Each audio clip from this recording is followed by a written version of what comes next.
All right. Let's get a game going. Oh, too soon. Too soon.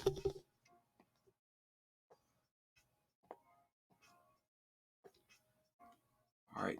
Let's just play some move down so they can't resign.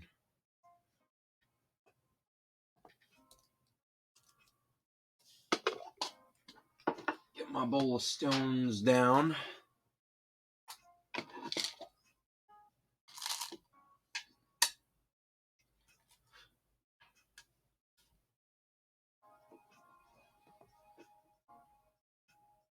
Yeah, I think we're going to play a nice influence game, maybe. Well, they approached. I'll back off nice and calmly. Bit of an odd exchange by black here. Tell you what. Let's make black a tad bit inefficient by kicking.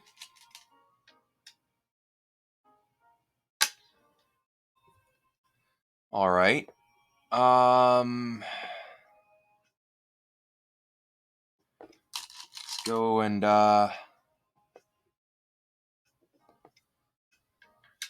this is a mistake on black's part, just going into the 3-3. So early. Well, not so early. But it's just you can't play away from this right here. Because I get this move, now my corner's really solid.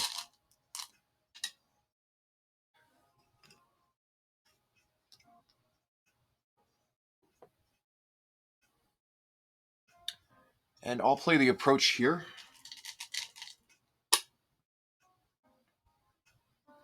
Block the extension from the enclosure.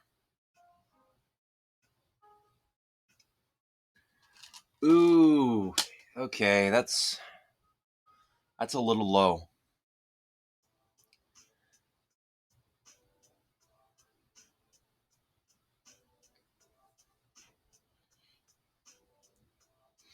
I do feel like attaching here because these stones are all low. So that means I can reduce this easily with a move like Q10. I'll attach. Makes things a little less complicated for me.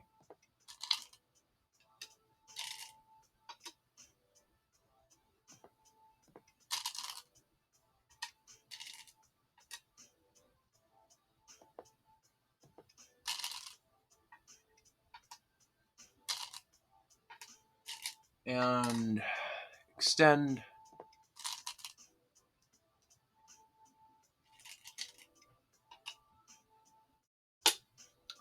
Black extends one more time.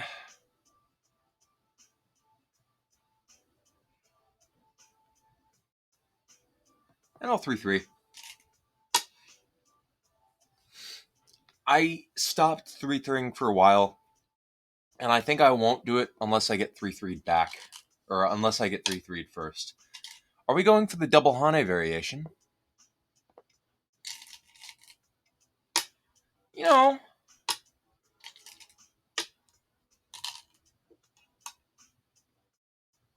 I quite like this.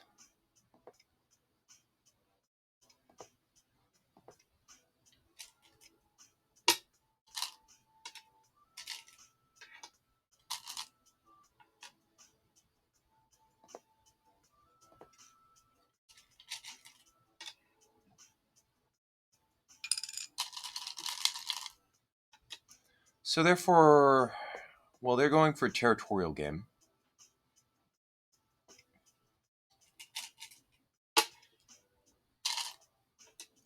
And I think I'll respond here.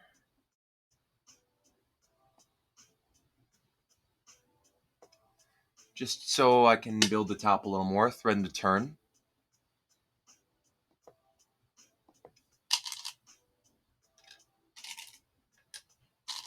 This is a little odd. You should have played over here to defend your corner, shouldn't you? I think so.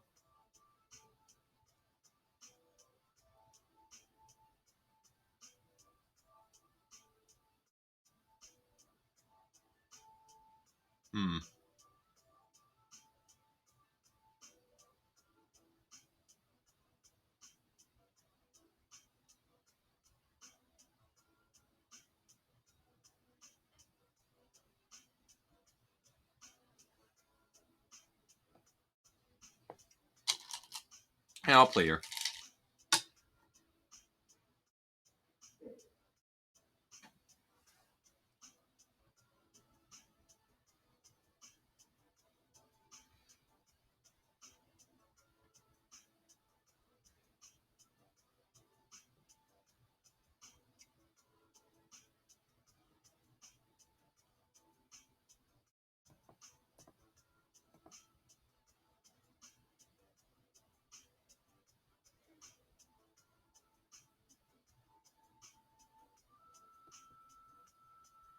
I don't know which one I should play.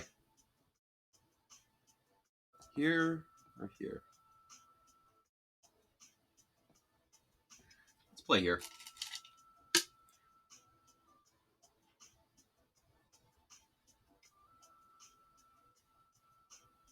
You can have that one stone.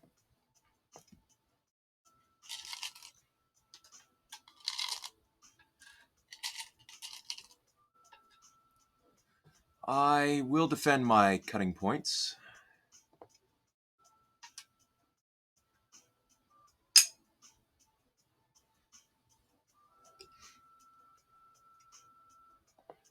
You can't just erase all of the Aji in this area.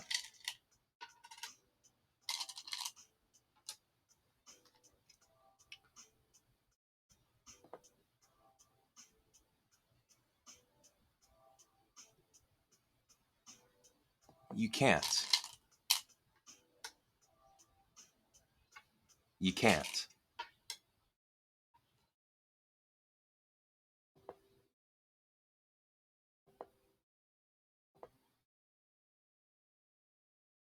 Let's push right here.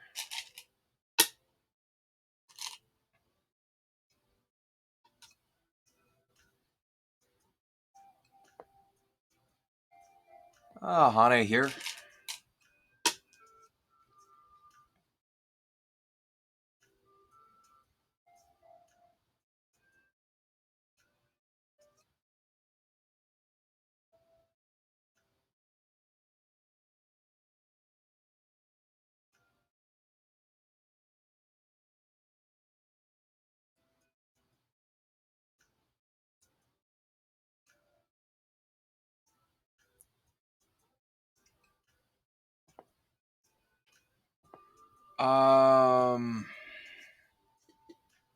So black is double Haneing. I could cut Atari and play here and push up.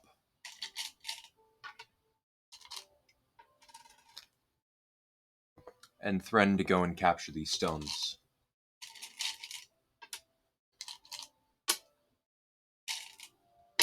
And I'll sacrifice these.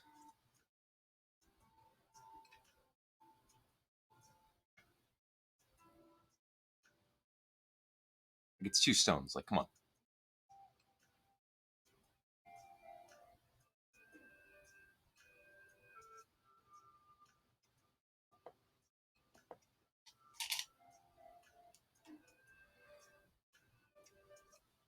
And so I turn over. No. Oh, thank God I have.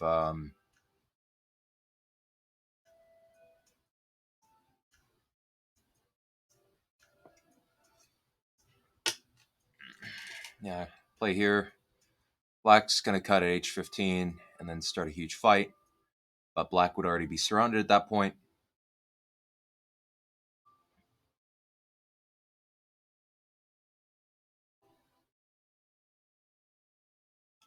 Those stones still have Aji, like h12.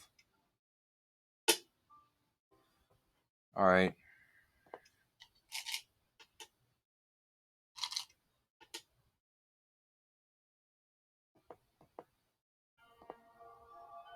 Can I get a Panuki?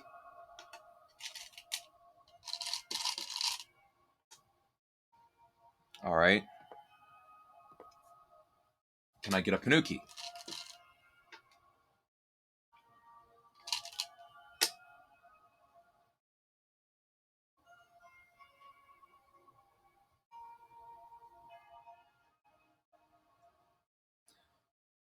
No, I thought I almost made an empty triangle by misclicking.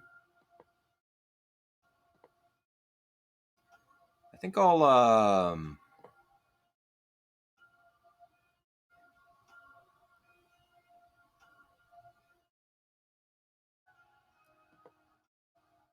yeah, the thing is here, I need to defend. And I'm not sure which one I want to do. I think I'll do this one.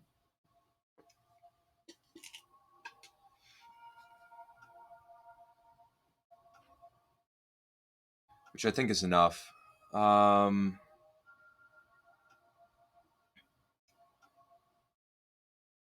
You can't play like that. Sorry.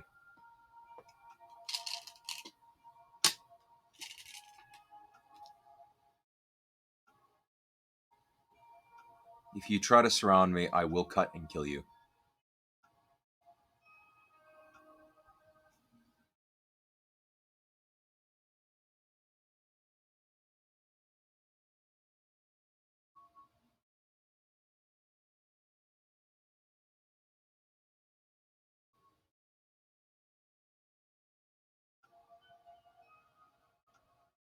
Like, they're thinking about, like, M10 right now. I know they are. But if you play there, you force yourself into a double Tari.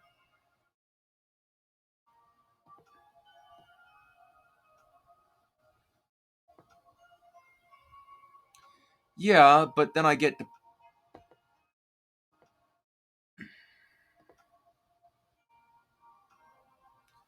I'll just diagonal out like this.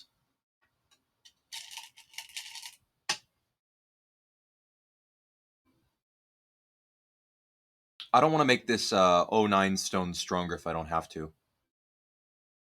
But N12 looks like it might be pretty good now.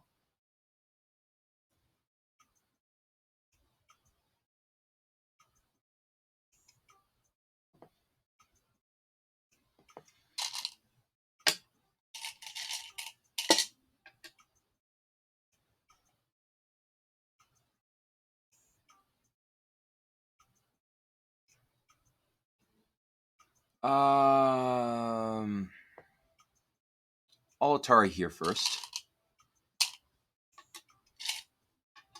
And then I'll connect.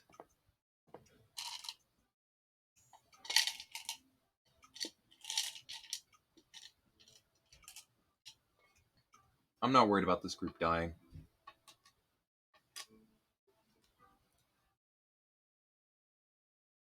Like, it's really close to connecting up here.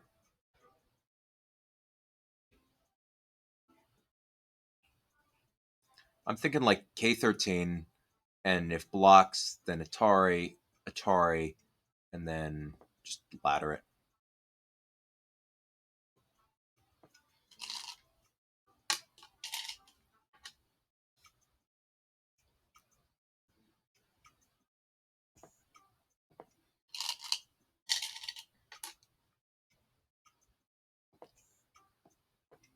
And I'll play here. And I don't want to get surrounded, so I'll play here.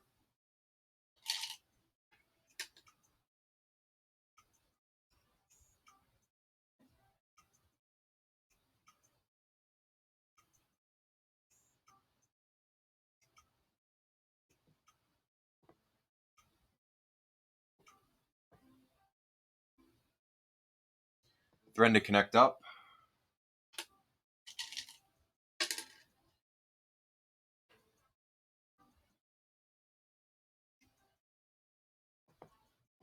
Connect up. Here, connect, cut.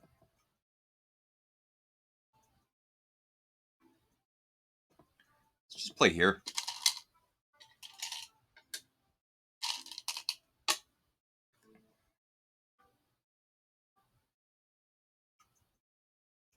Now it's all connected up. Let's say you can't do this.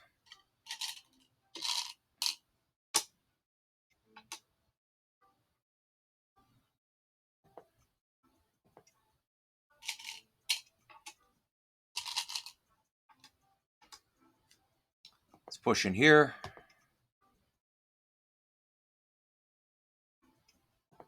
And here.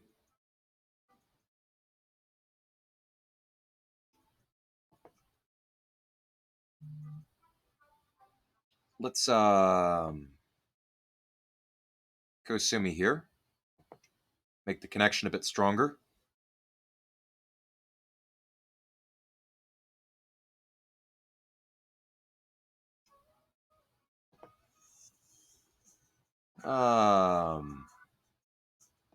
Yeah, let's play here.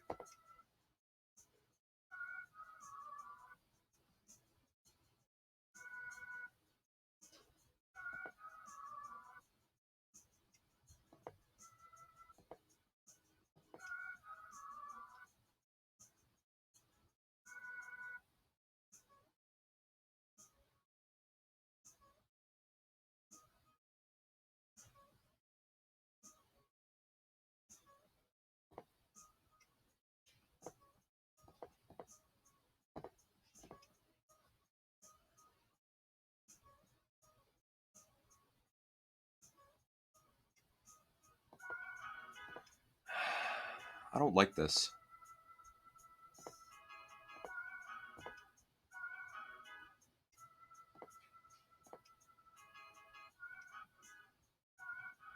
So how can I go and even try to reduce this area?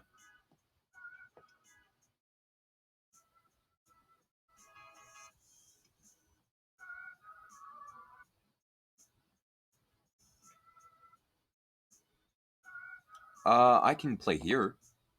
This is still pretty large.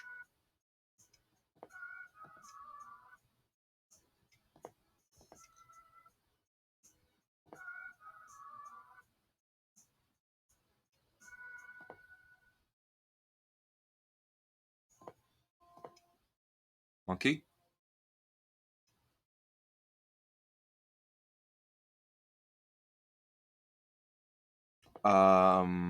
Is there any Aji in here for me?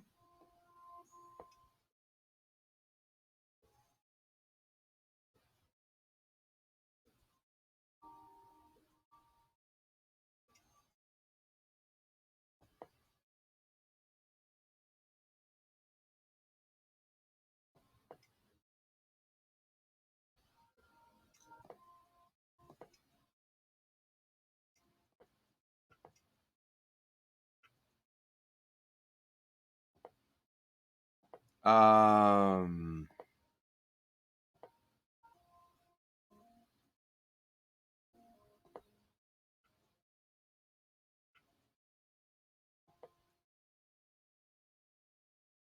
I don't think there's any Aji in here for me.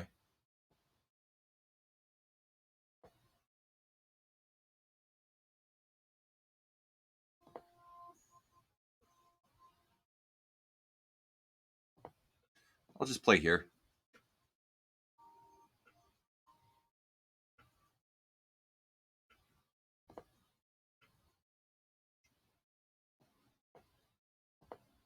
And here.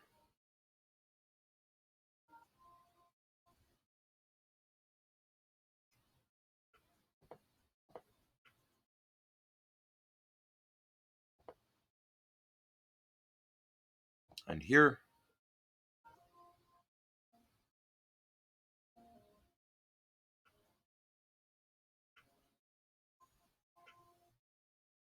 This cut doesn't work because I cut here.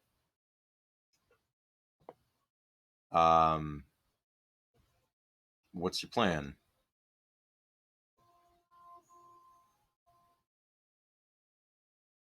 You either got to connect or try to push. And that push doesn't work.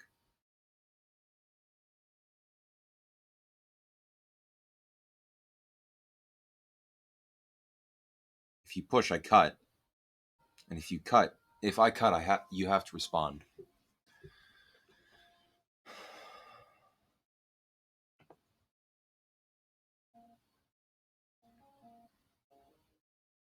Looks like it's a fairly close game. Let's just double bamboo joint right here.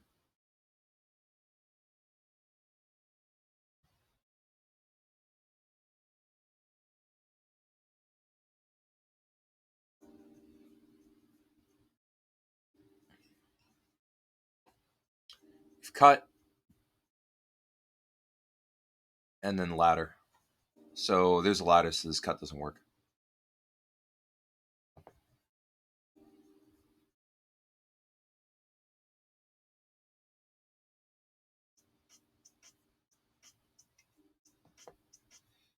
But yeah, you can play there.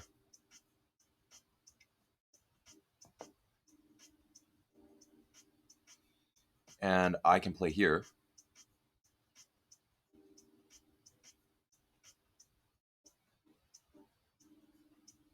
If you take, I get a double Atari here. Oh, no. Never mind.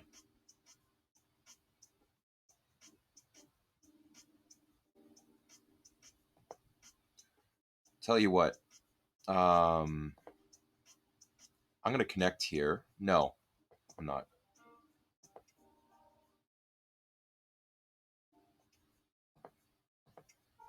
I'll play here, which is reverse Sente. Can I take your stone? Can I kill your stones?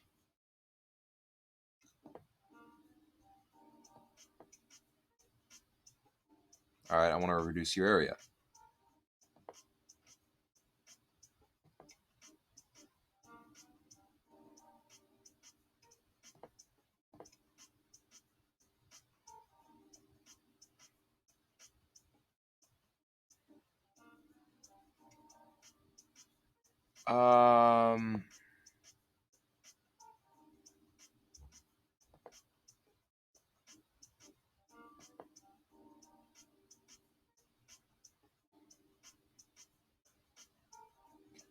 I feel like there's something in here.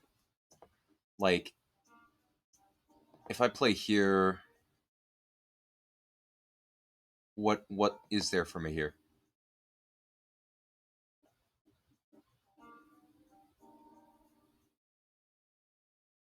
Come on, tell me.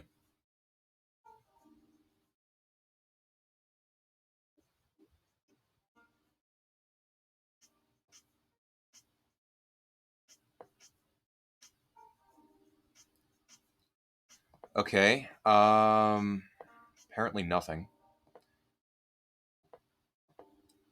Here, connect. Drop down, take.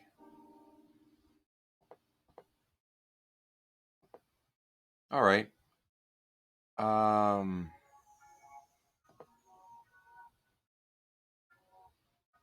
Guess I'll poke here.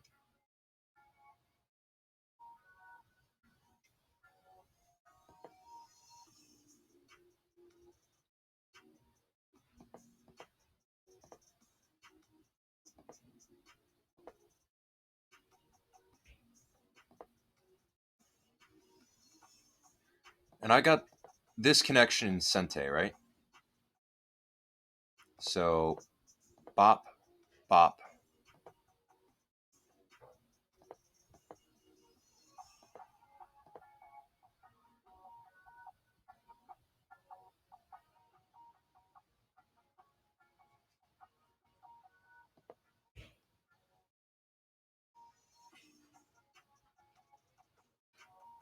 If I try to live here,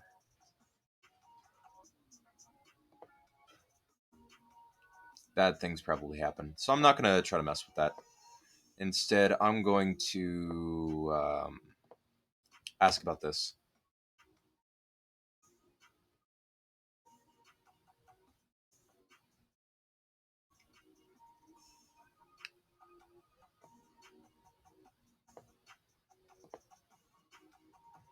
Play here.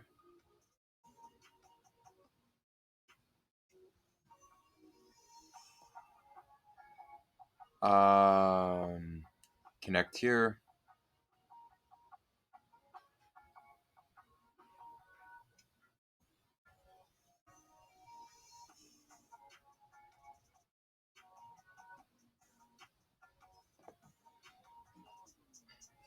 I could play this one. Run double Atari.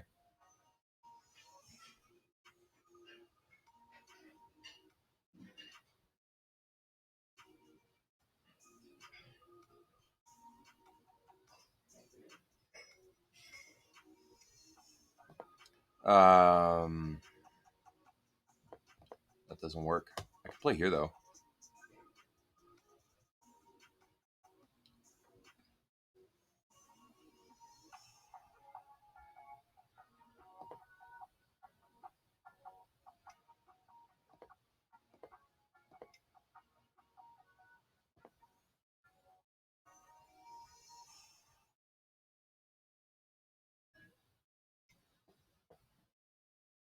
Yeah, it looks like black's ahead.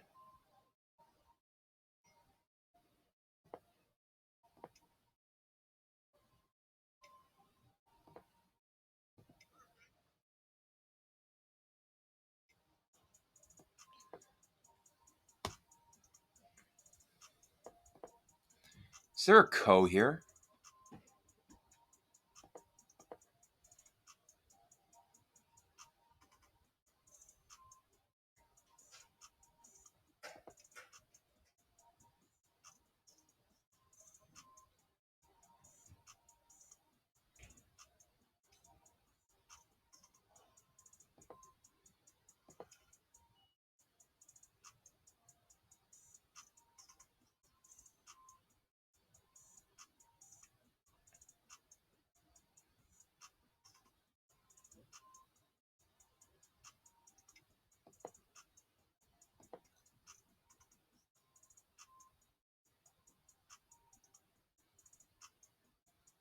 This is a very light ko for me, so I think this is very good for me.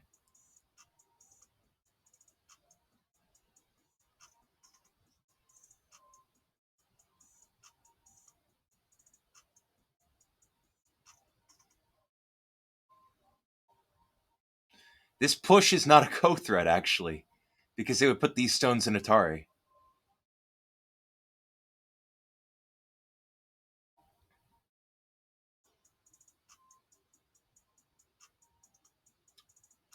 I don't think black has enough ko threats here. This is very large.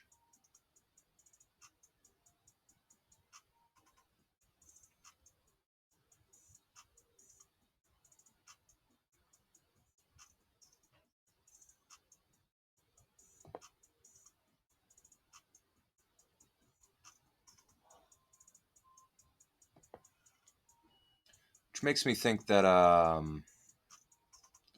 a lot of these moves I really shouldn't have played just yet. Like after this cut, I should have just left it.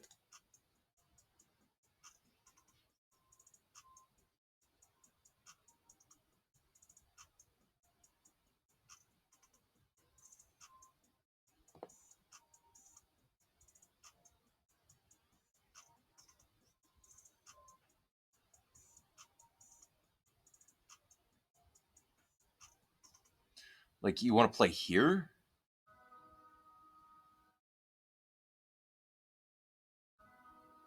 Yeah, I'll connect. You take back. I play here. You connect. You take back. And now there's no ko threat large enough for you on the entire board. Like, I don't care what you cut here.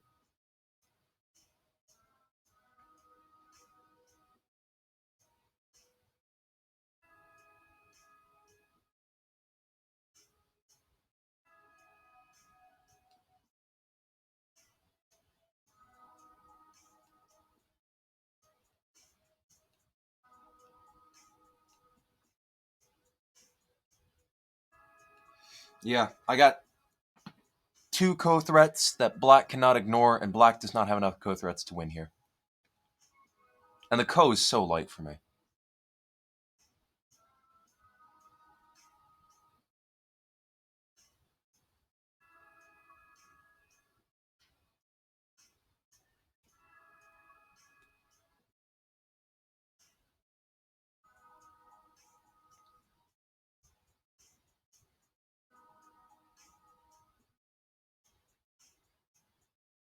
The only one I'm going to respond to is like E3 or E4. But as soon as you do that, you have no more ko threats that are large enough.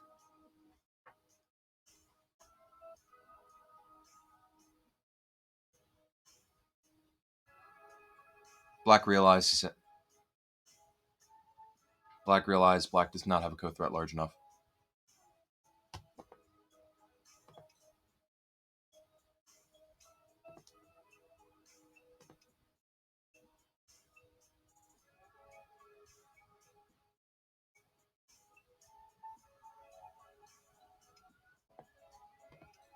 Now there's no co-threat large enough.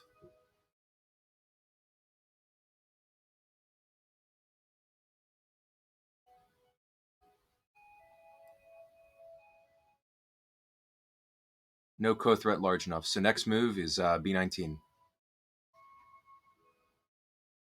Doesn't matter what it is. You want to try to capture these two stones? Go ahead. This stone? Go ahead. This stone? Go ahead. There's nothing large enough on the board.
Yeah.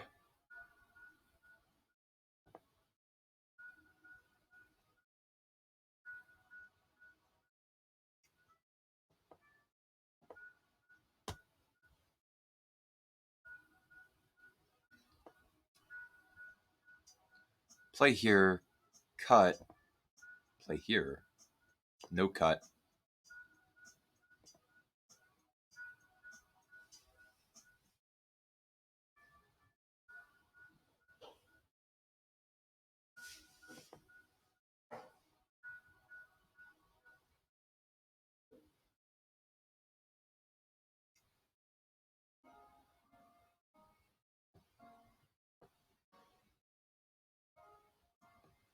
All right. Can I go and play like J18?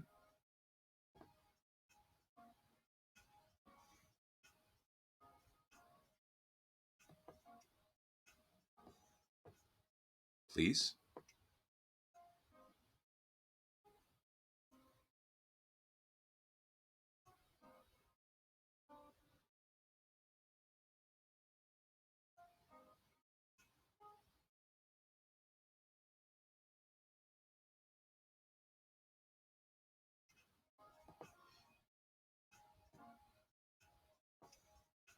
All right. Can I kill L19?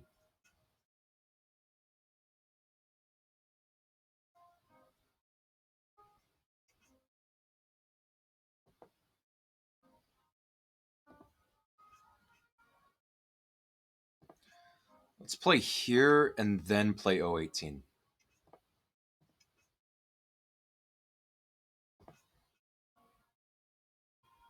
That's a pretty good ko. I think I won the game because of it. Like, I did not expect to win that ko.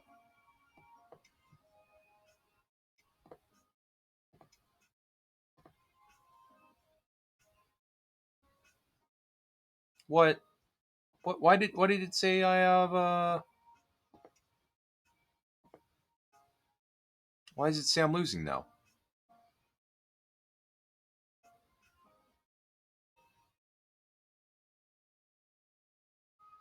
Like it just said I was winning.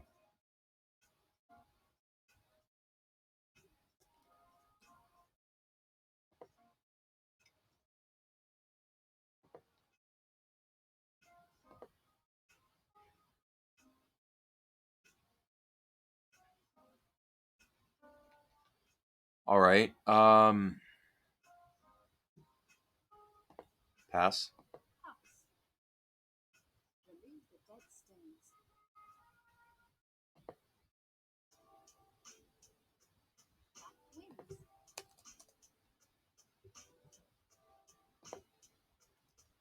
So it looks like I had a general advantage in the opening.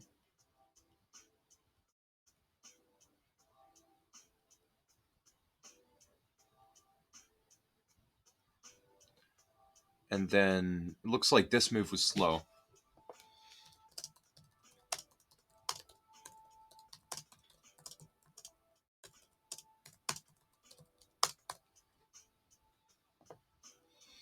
So I think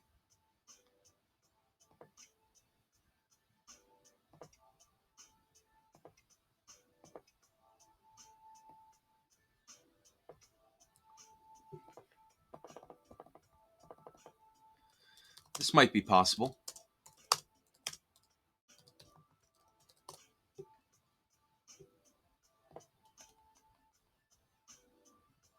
So yeah, it looks like I just got crushed in the middle game.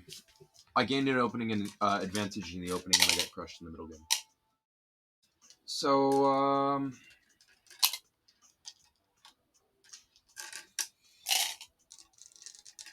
that's an interesting thing to have. Well, I'm going to clear off the stones from the real board.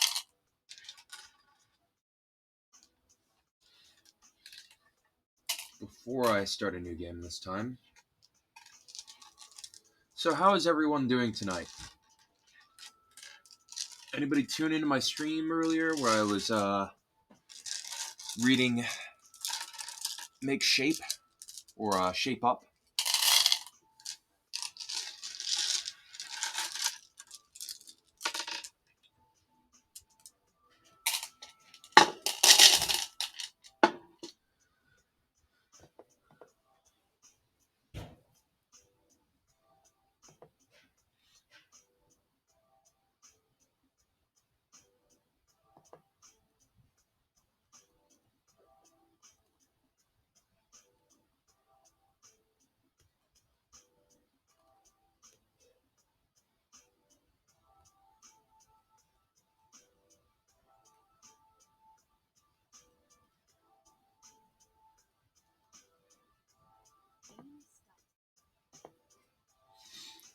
That is why I do click to submit.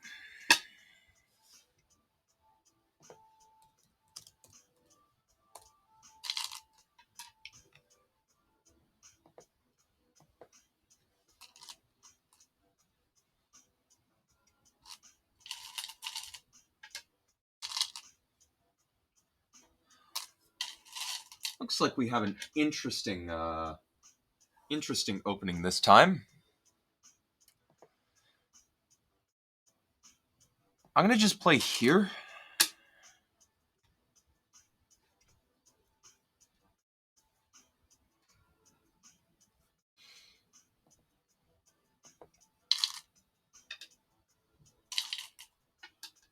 And I think there's a Joseki right here, right? I've seen it on Dwyron's YouTube channel a lot.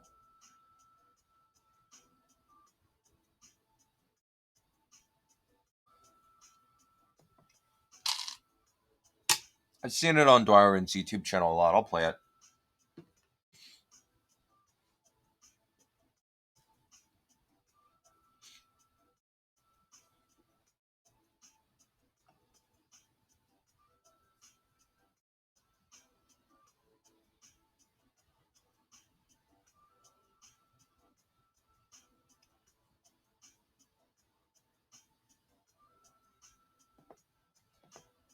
I'm thinking of solid connection. But these stones are kind of light.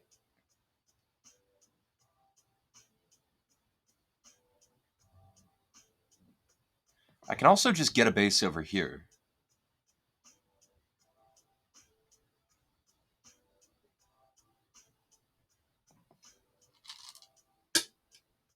Let's do that.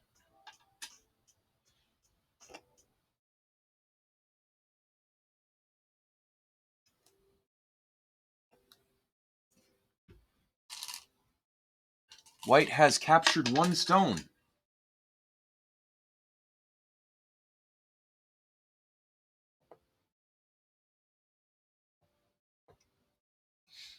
Congrats.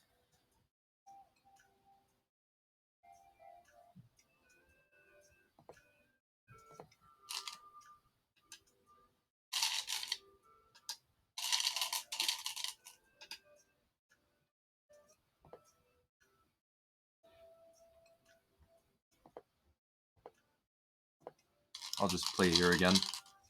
And this time, it's even better because now I can just play away. So I'll play here. Because I have Sente.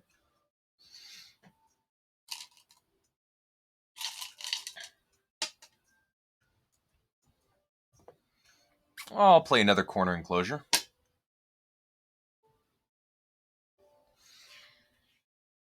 Will White play the split?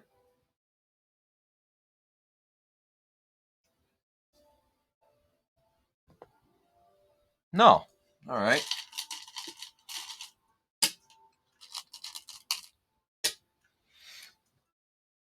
I quite like this position. White approaches. I will kick.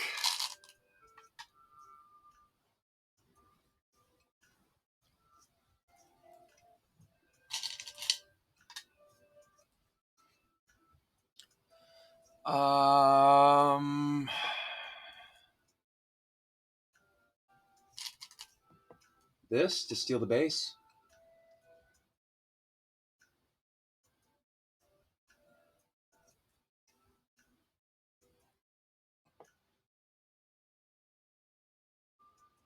And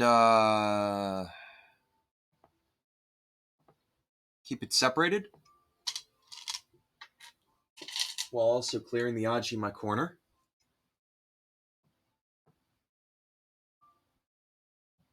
Poke out the elephant's eye.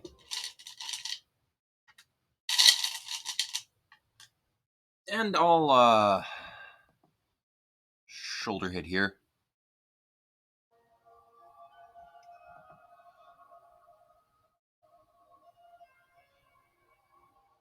And extend here.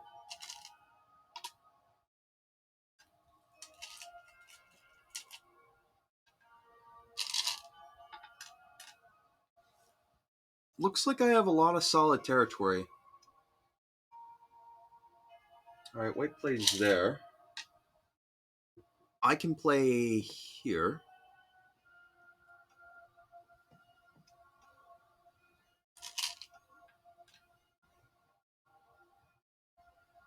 And I got no weak groups.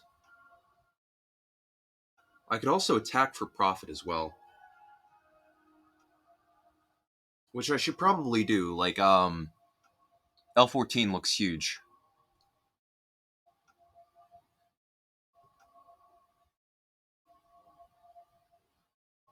Like, if White responds there, I might even just play away.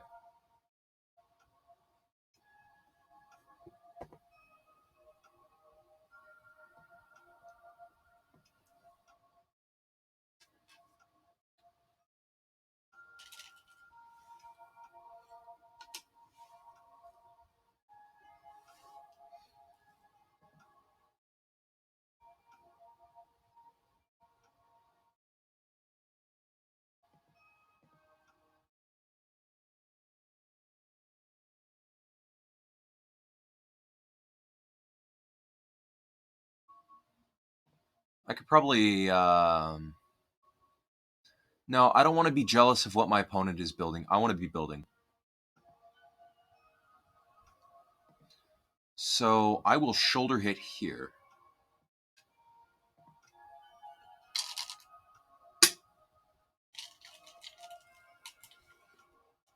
into a cap. All right, you want to play that way? I'll jump.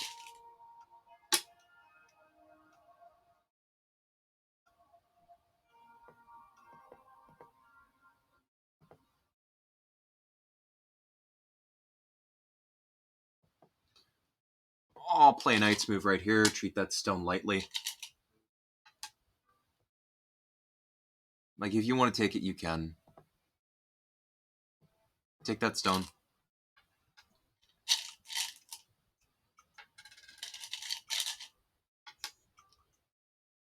Take that stone.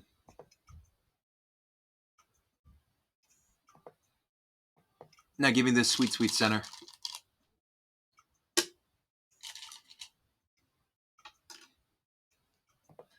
Take that stone, please.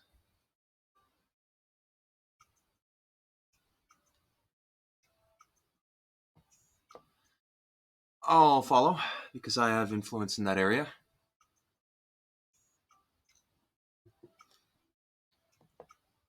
I will defend the cut. I'm 3-3ing myself in just a second, by the way.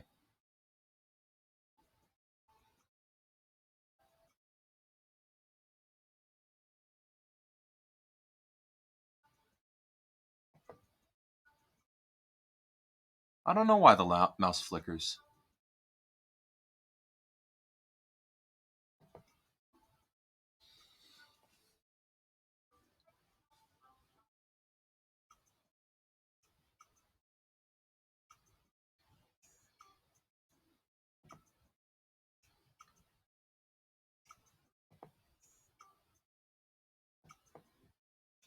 Alright. I'll jump here.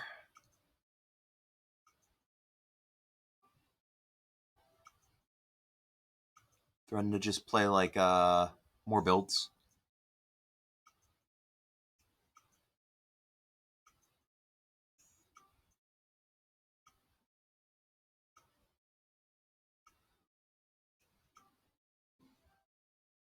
I do want to play like all the pokes now. You want to play there, make me more solid, that's fine.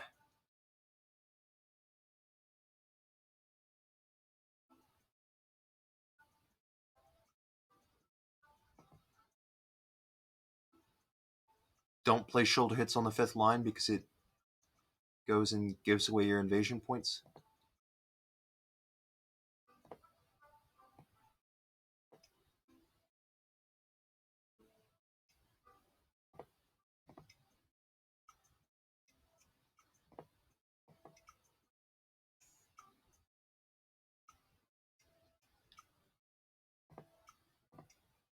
I'm going to just do all the pokes now.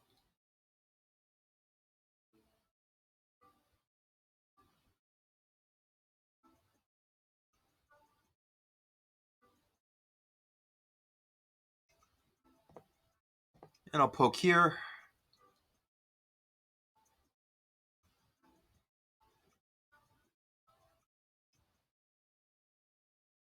And I'll poke here.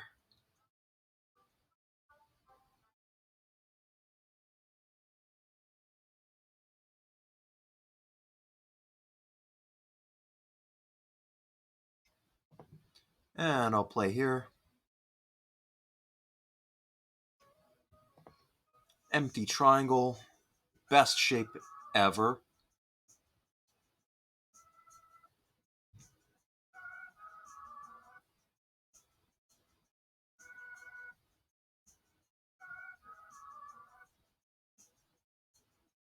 And once I don't see I can poke in here anymore, I'm going to play like h6. Poke in this way.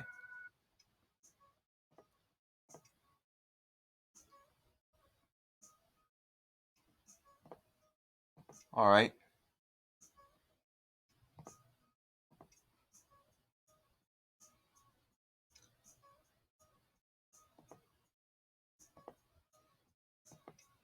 And I'll connect here.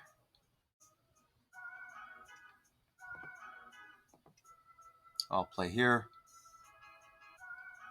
You cannot cut my stone off. Actually, you can that way.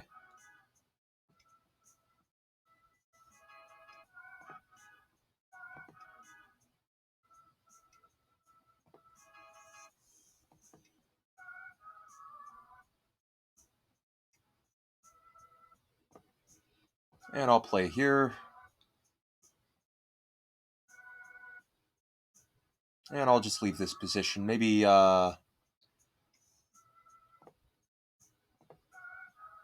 I'll poke through the elephant's eye here. That is a small knight, so it can be cut.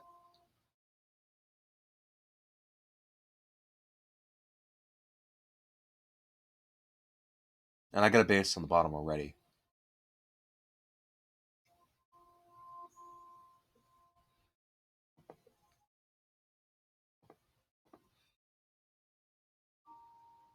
Yeah, sure. Sure. I'll connect now.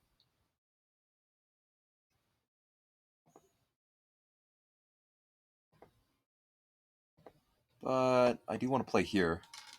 Push into this area.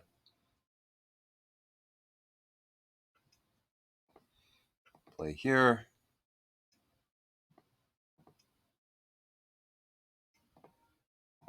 And here.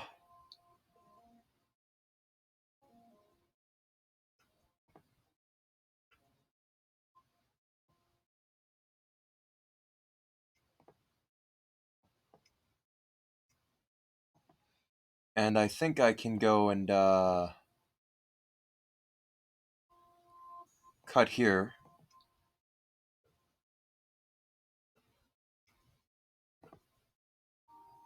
Into a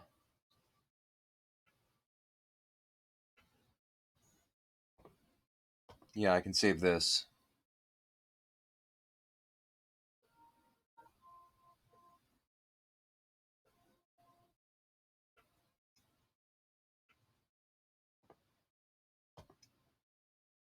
You cannot one space jump here. That's good. I'll play here.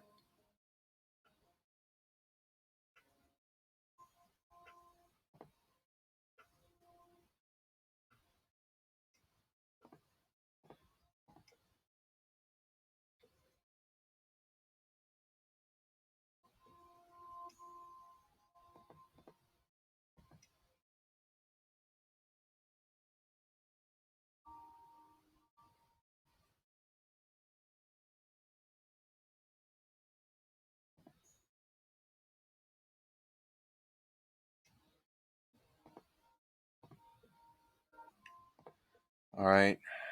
Don't do that.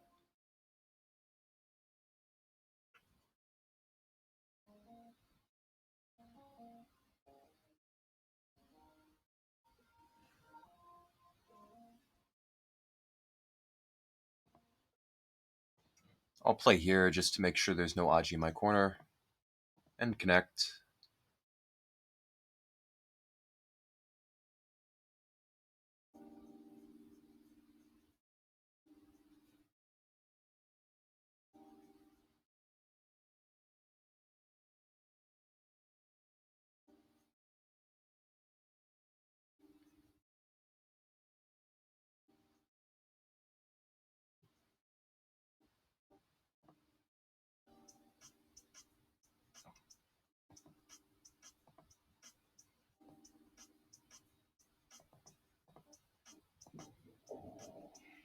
If I play here, then there is the push and cut.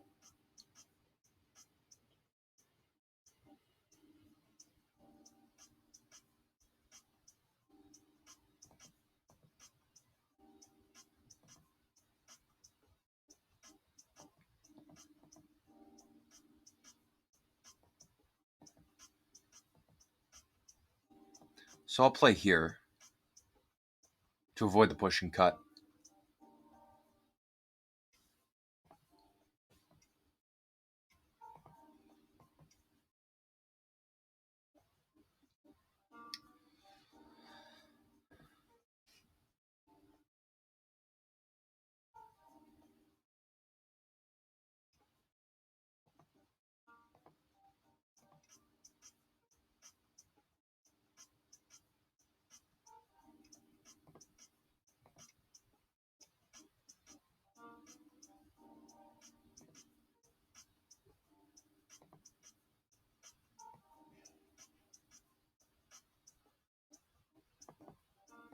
I'll just prevent some pushings over here.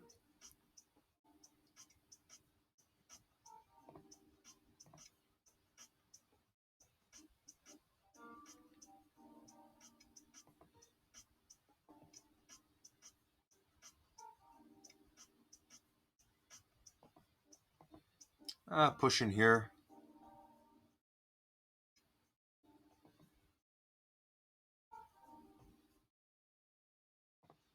Push.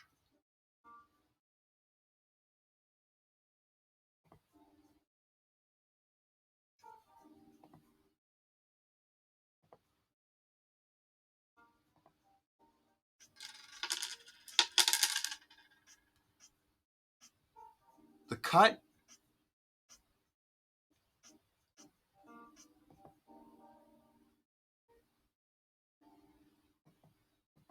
I don't think there's anything here. I don't know why the score estimator thinks there is.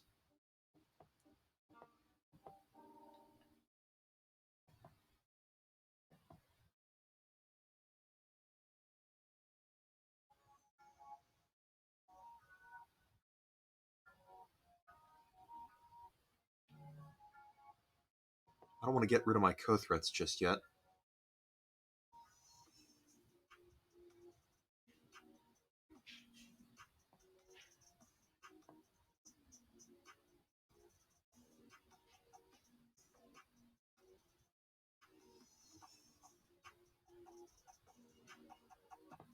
Let's play here.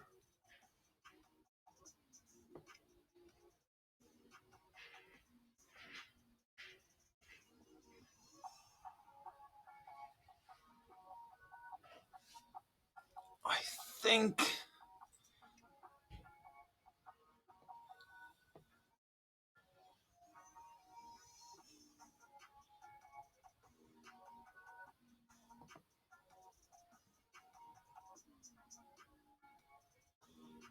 What else can I play?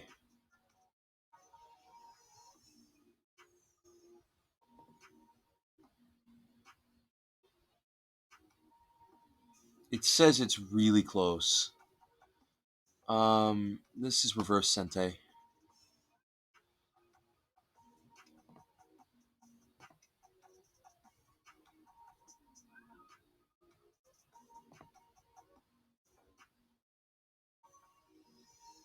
It says it's really close, but I don't believe it at all. Like, these white stones are not dead.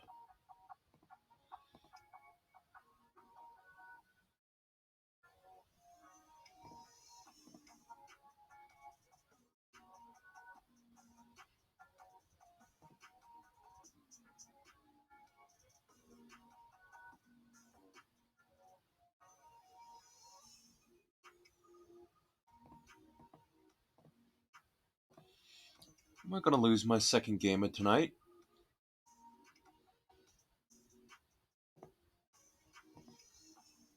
Looks quite like it.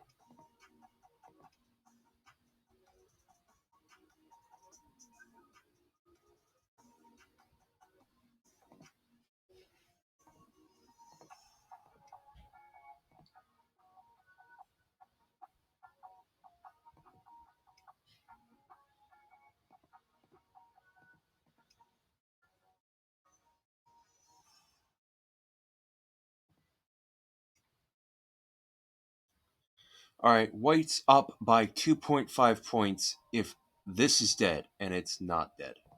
So I think it's time to resign.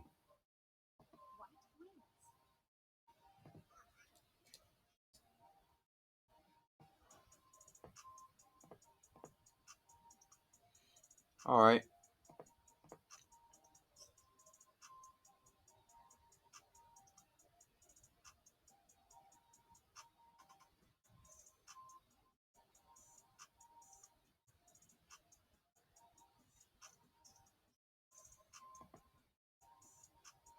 So it said my opening was just better.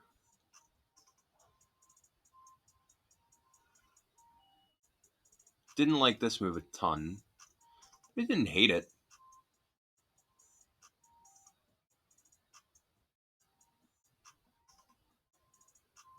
Yeah, maybe...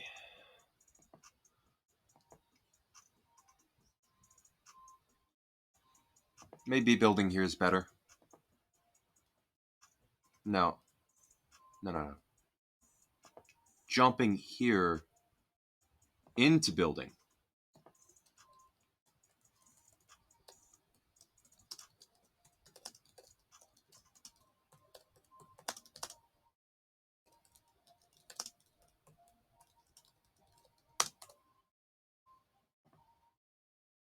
Magari P12.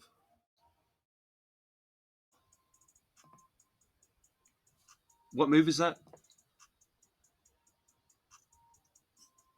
P12.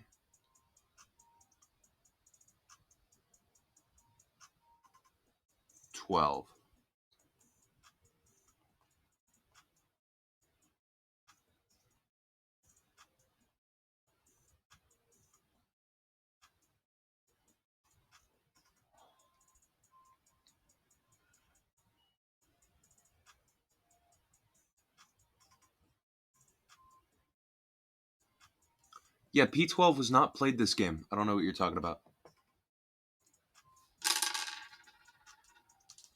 Alrighty.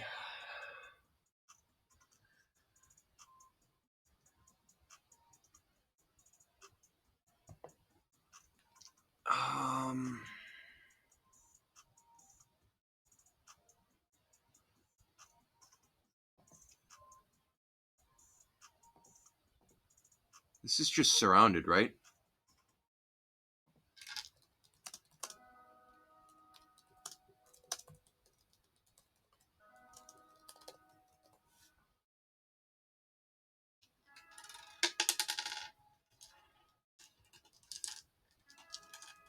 So I think I could just kill that right there.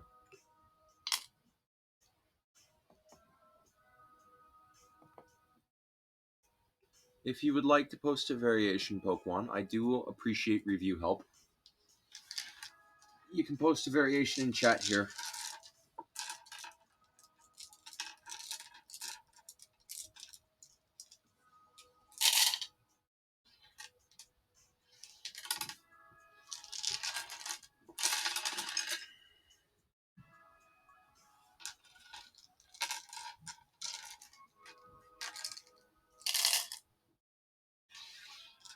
I mean, if you wanted to post a variation in chat, you can, Pokemon. I'm gonna play another game.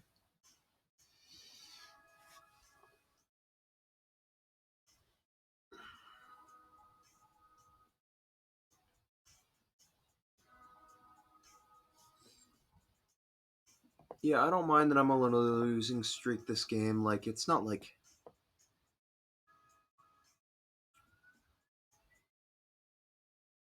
I don't mind. Oh, I forgot last stream I ended off with a loss because the other person was using a computer. Well, I don't care. Alright. Have I played Gary Zhang before? I have not played Gary Zhang before.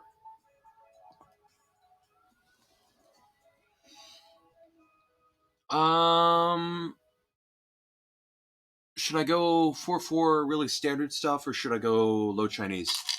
Chat. What do you want to see? Do you want to see a low Chinese? Or do you want to see 4-4 really influential kind of game?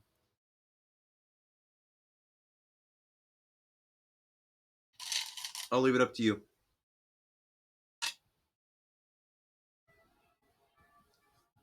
Alright, it's taking a little while to decide, so low Chinese it is.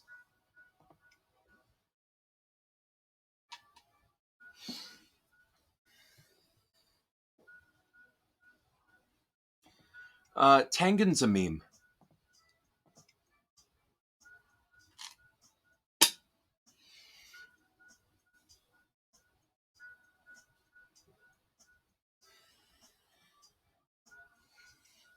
Alright. Ooh!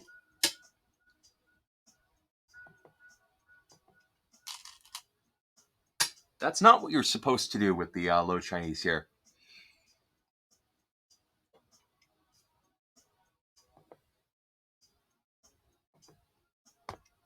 Let me see if I can remember this correctly. It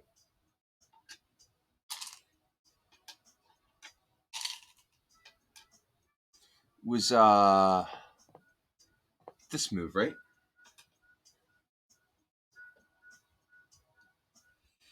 And then you jump at like 06 after black plays R7, and it feels really cramped.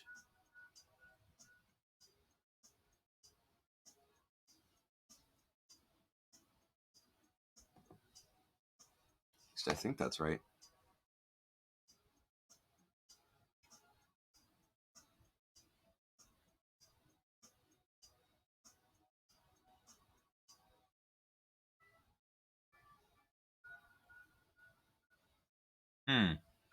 Should probably just crawl here.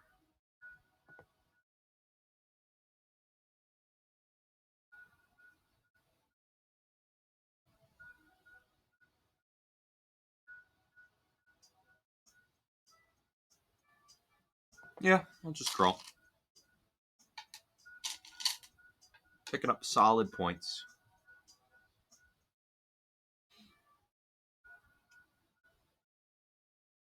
Okay.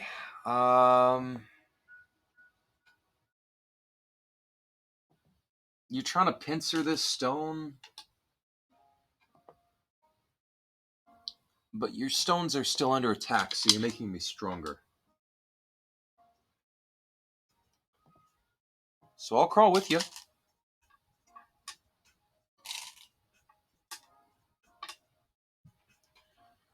Um,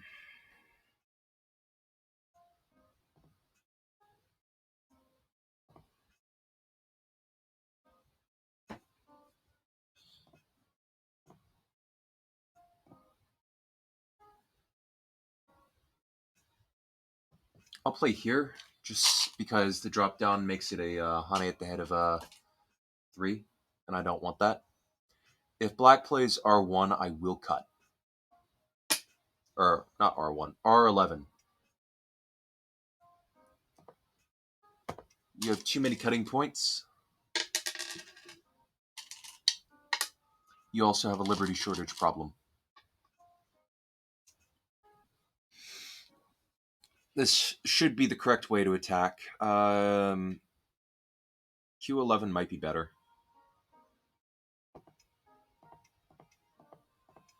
Like, I could see an argument for this.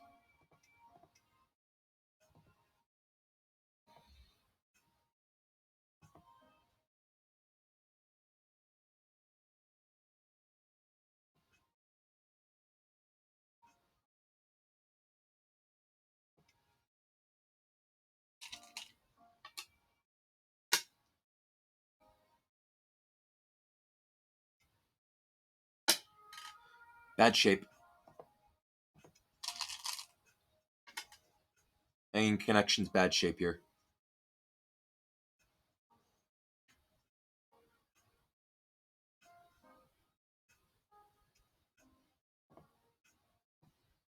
And this is why.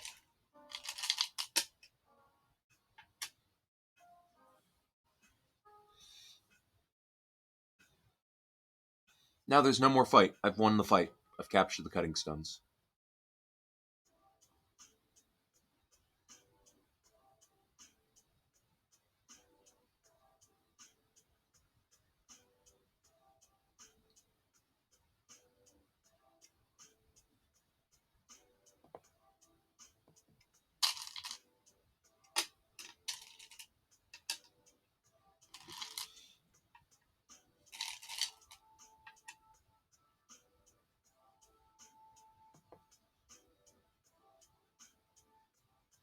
Black wants to start another fight.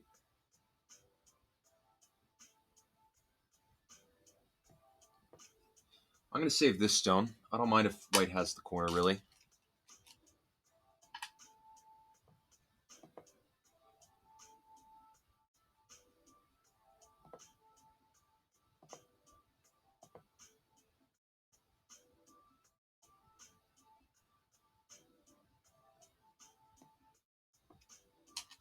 Liberty shortage problem.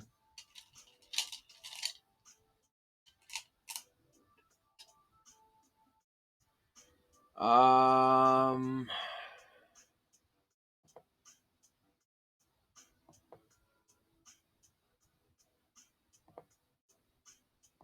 it's the best way to make good shape here.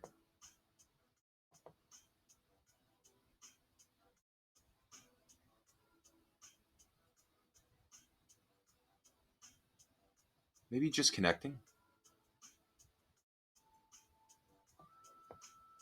I'll just connect. I'll leave S17's Aji for later. Maybe push through later.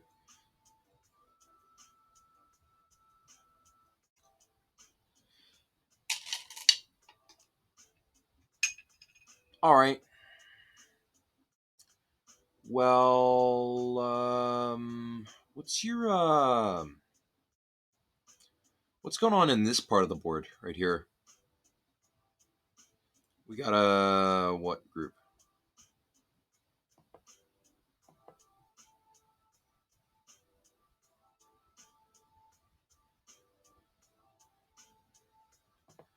So I could just split,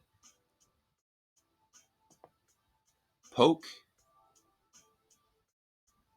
first, because I will cut.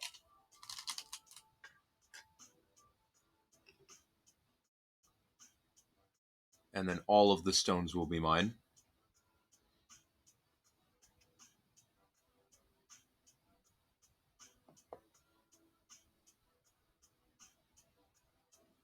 I'm almost tempted to play here into the approach.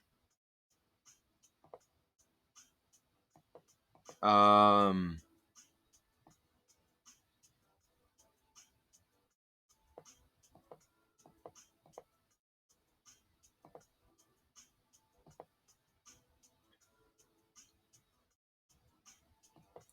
if I turn once, I threaten to surround, and then I can approach.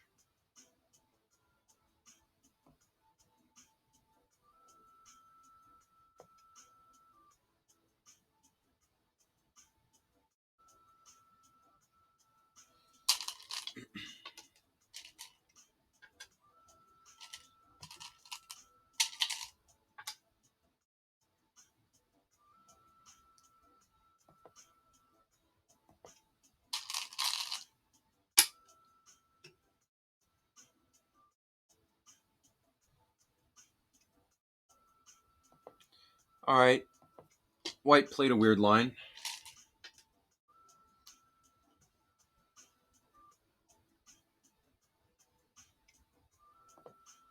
Another weird line.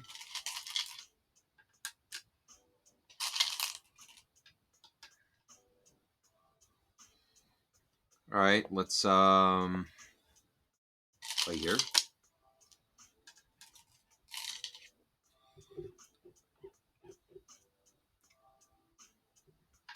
All right, let's play this. I've messed up this Joseki before. I'm going to try not to this time.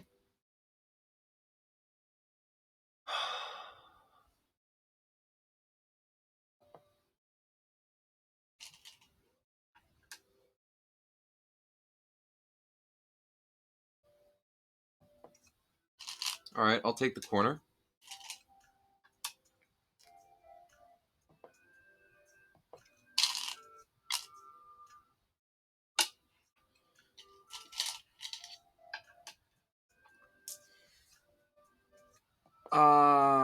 Can I do that again? Maybe?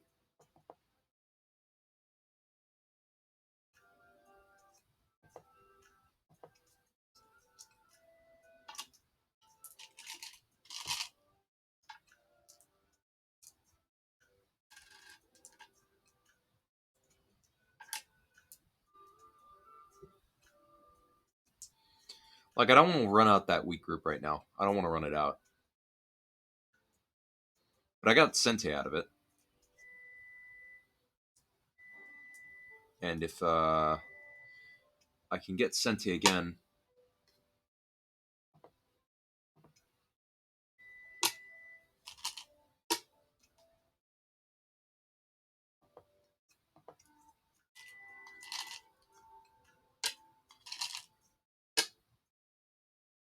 Alrighty.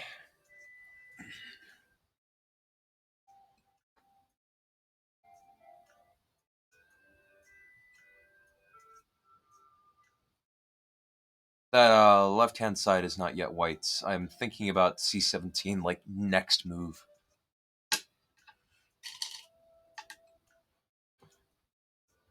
Let's play here.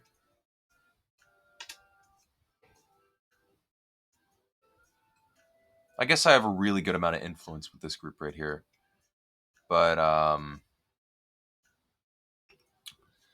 that doesn't look that great.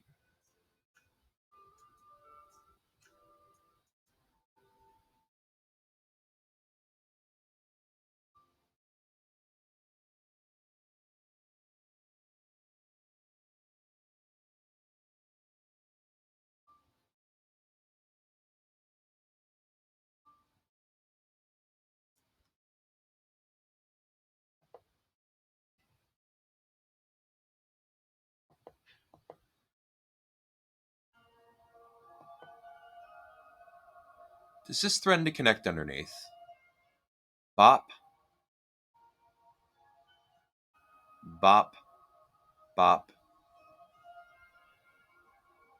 Starts to threaten to fight over here. Bop. Bop. Bop. Bop. Should threaten to connect underneath. I'll play here.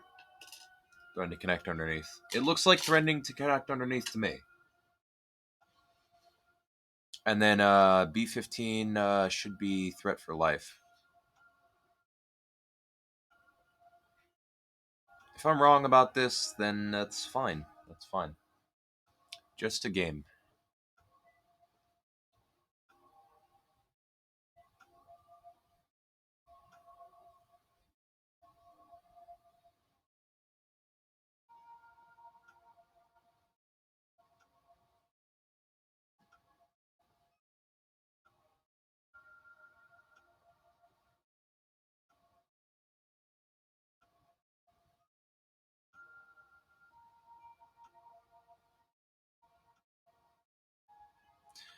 Well, white decaptured 2 stones on the bottom here, so maybe I did make a mistake.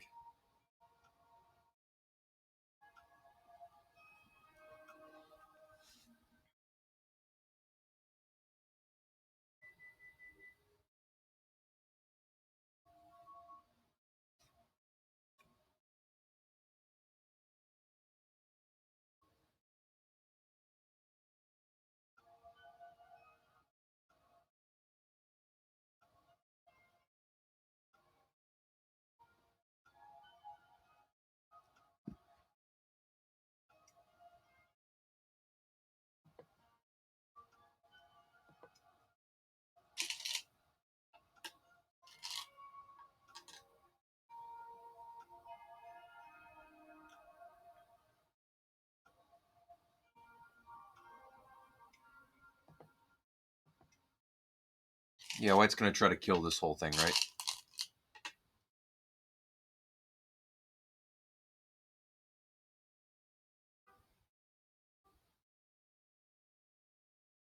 B17 might make sense, because at that point I would play F18.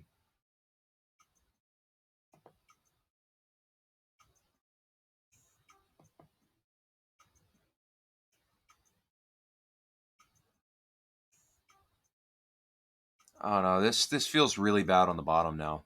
Like, I messed that up.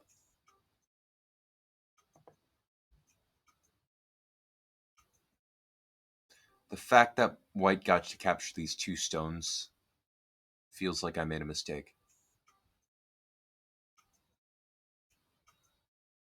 But usually the push is the correct variation for this 2-space high pincer. Well, it's correct for the 1-space pincer. Not the 1-space high pincer. The 2-space low pincer. The This one.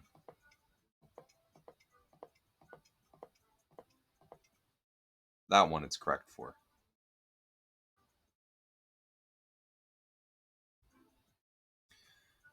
F18 connect extend, jump, extend, down. Two liberties. I think I'm dead. I think white got in my area. Like, look.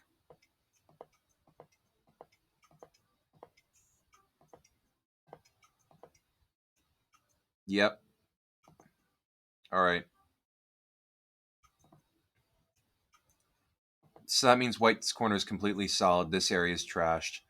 That means I have nothing. So I gotta resign here.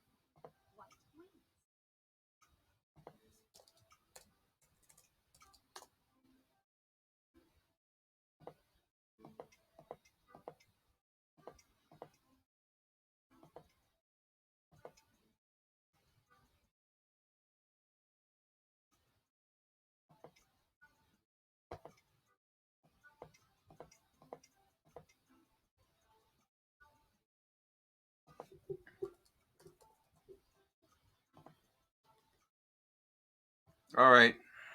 Let's play another game. I don't believe that score counter. I don't believe it. It's not true. It was lost.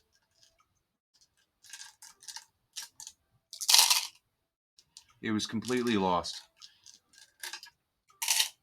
What was the correct variation in that bottom left-hand corner?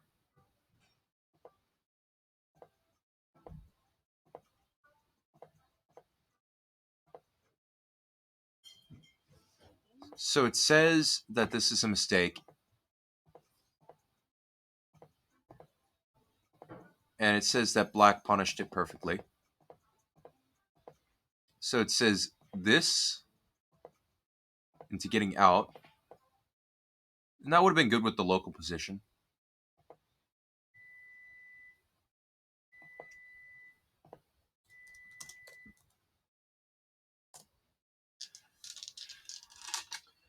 All right, well, let's try Chinese again.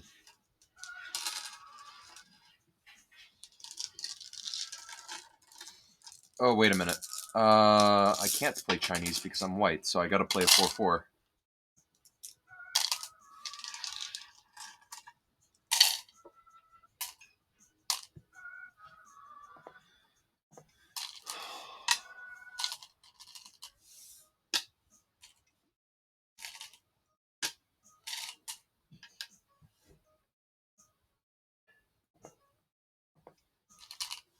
Interesting.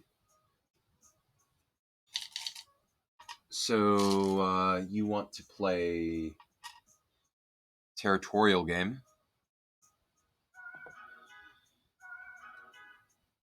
I'm going to play an influence move then. Computer's not going to like it, but I've seen Dwyron play it a lot, and I'm starting to like it. Because if I get 0-3, then that feels fine. So black plays this move.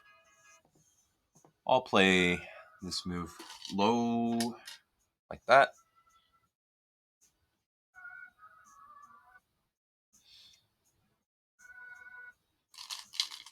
I don't like this attachment here. For one, it's gote, and I get a wall facing the direction I like.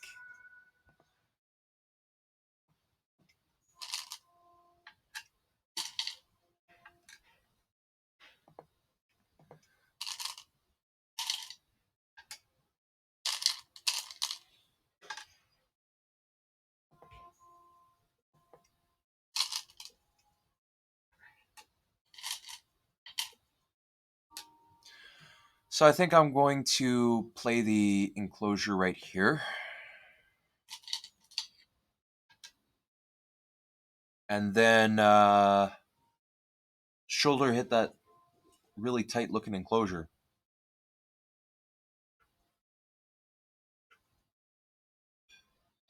I'm liking my position.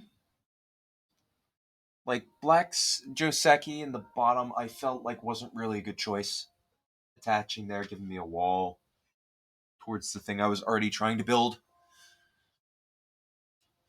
Middle game moves I like are P14.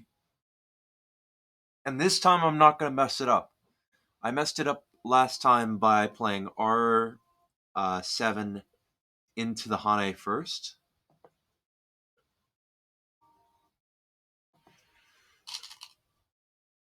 You want to build that area. Go on ahead. Pretty please.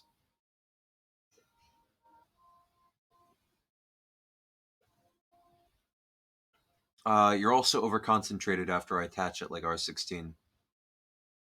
So I quite like that for me.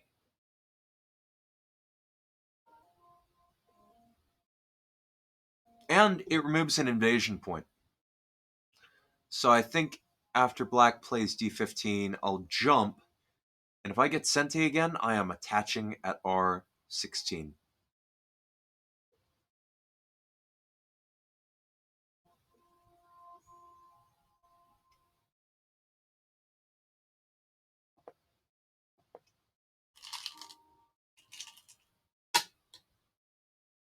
I like this because it also reduces what black is trying to build, so I think this is a very, very valuable move. Like, it's larger, in my opinion, than R16, this jump. But it's still light.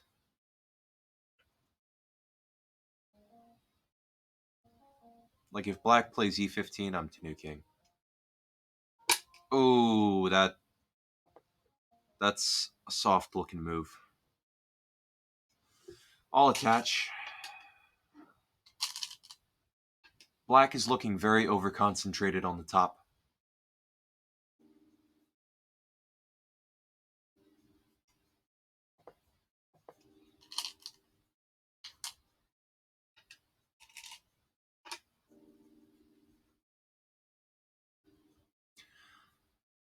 I like Q10 because it fits well when I attach here.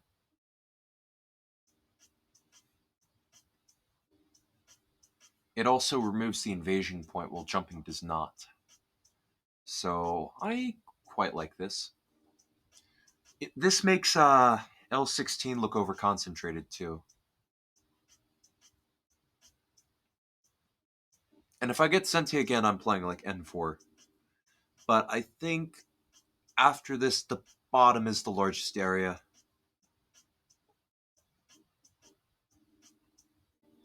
And black will have Sente. I'm not trying to get rid of everything black is doing. That's not what I'm trying to do. Just trying to be a little bit more efficient.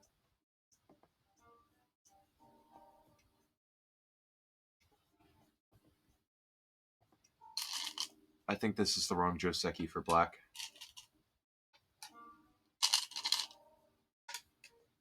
I think black should have pushed and forced me to take the corner. And you can't play away because then I play like Q14 and you have like liberty shortage issues. Because then like Q17 looks just dreadful for you. So you gotta extend, I've gotta extend, and then you can play away.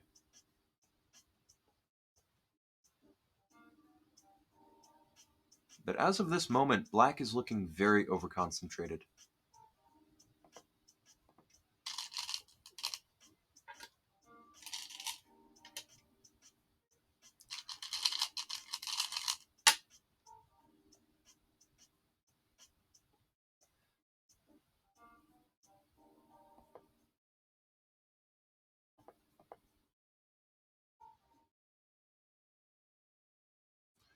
I'll play here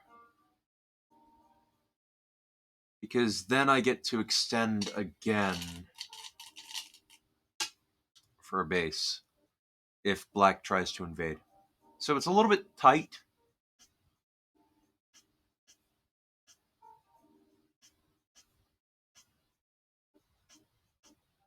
Remember, those shoulder hit stones are really light. So I think I could just like shoulder hit a D11 and be pretty fine. Settle that group immediately. Shoulder hit, extend up, and then jump. And now that black group has to find a base. While my stones are light and spread out.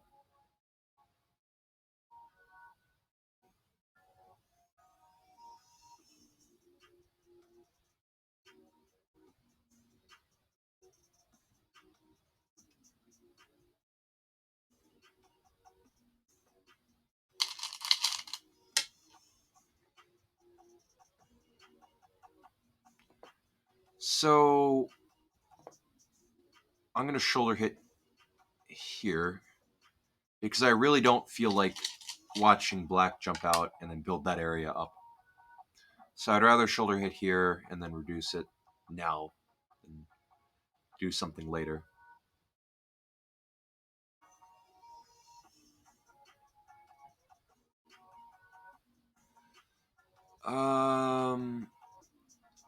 And then L3 looks very large because if I get L3,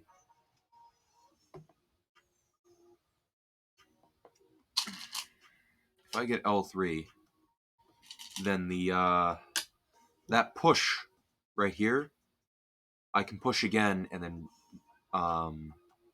black has run himself into my stone. So this is now very well placed.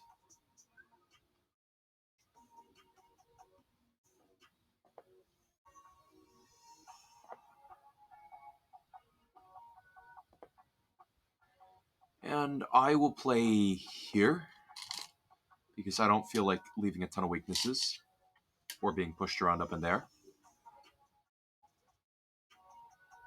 S3 looks pretty large now.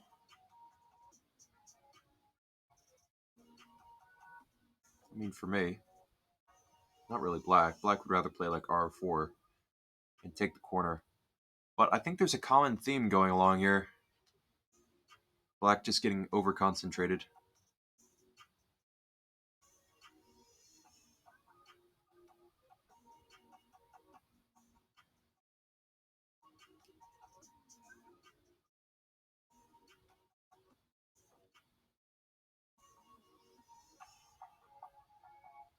That turn was pretty powerful. I gotta say, that was a pretty powerful turn. Because any cut I make by Hanaying there is already defended by a fairly nice... Alright, black has said I want this territory.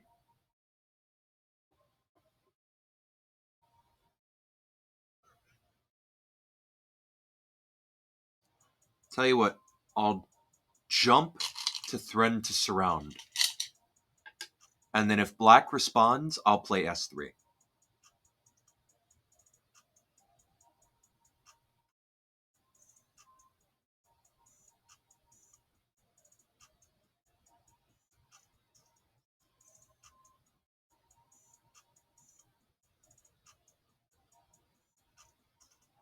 Like, I'm threatening N5 right now, which I would probably defend against.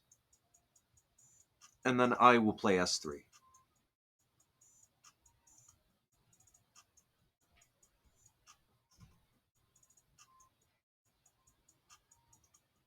Black looks very over-concentrated right now in every part of the board.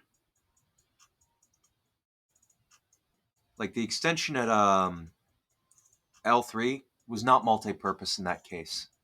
Made it way less valuable. Made it like, oh, I can't let you go and do that. So I'm quite liking this. I'm thinking I'm ahead. Black has got the top and a little bit of the black's invading.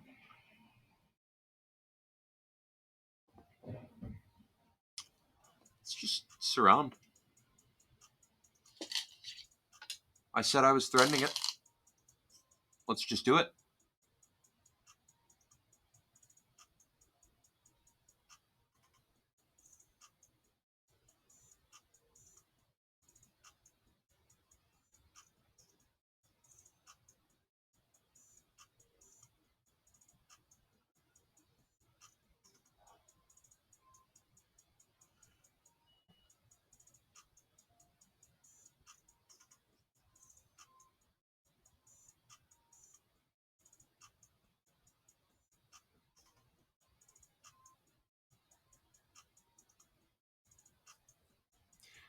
Now this Hane. Alright. You're going to leave behind weaknesses here, but it's a contact move, so I'm going to drop down and respond. I'll keep my territory.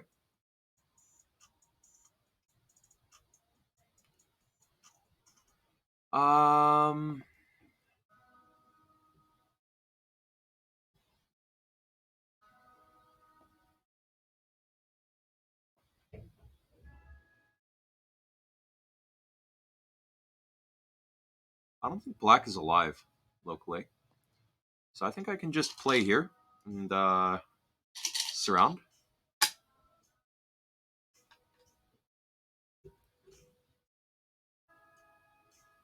Like, this looks like an overplay to me.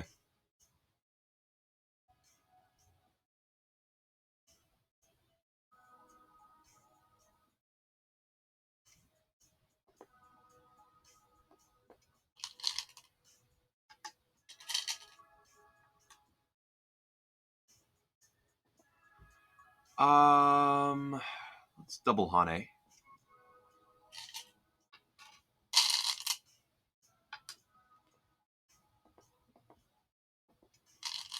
All right, well, that makes this stronger.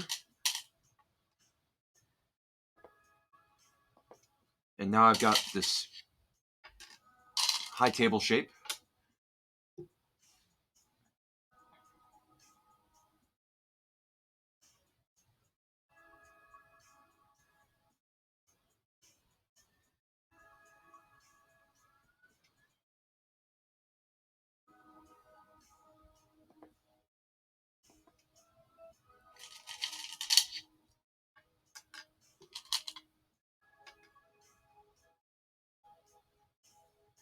This is a very, very painful move for black to answer.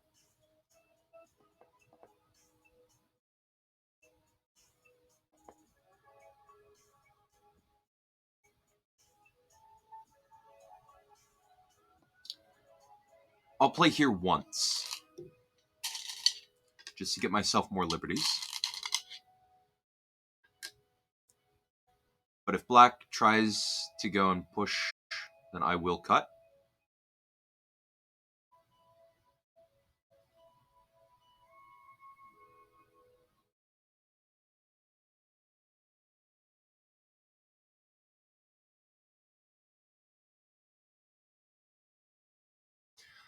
I'm focusing on my outside shape.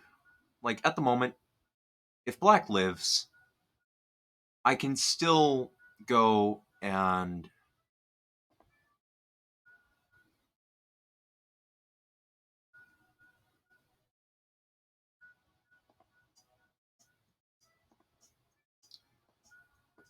close the elephant's eye.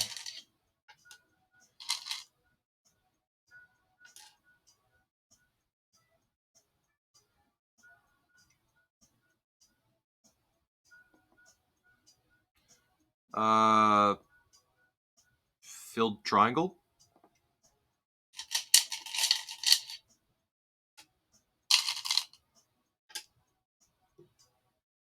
I'm just playing shape moves. I'm not even reading. I'm just playing shape.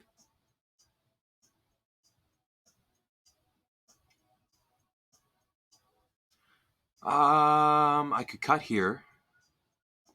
I will cut here. Because this makes the, this makes M4 a lot more painful.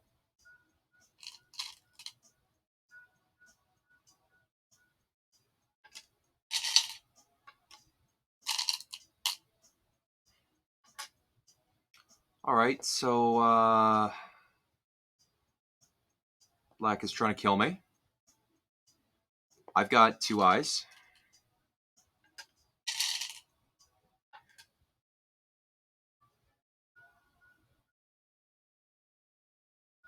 At least I got 1.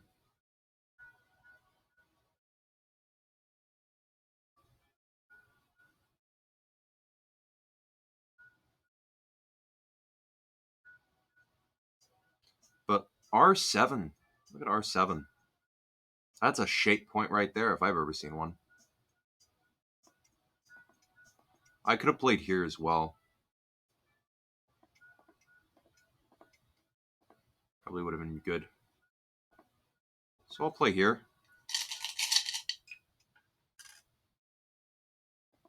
And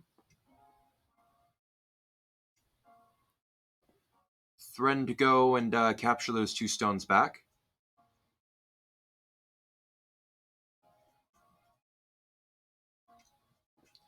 And get an eye, while also poking at black's shape. All I did here was look at shape. There was no reading. No reading whatsoever.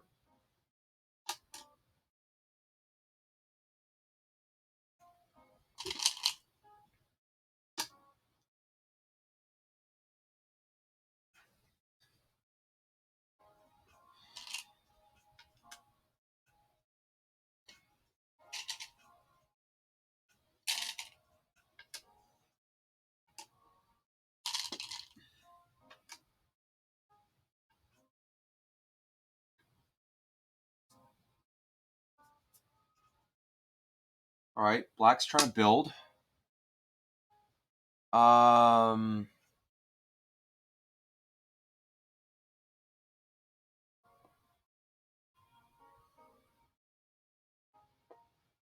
just kill this. That's fine.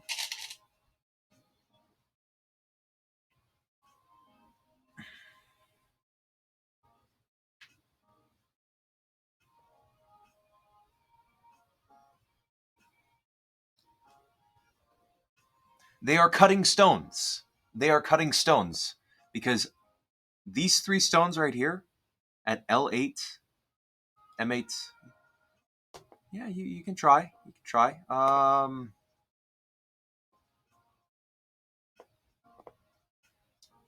Let's just go along the sector line.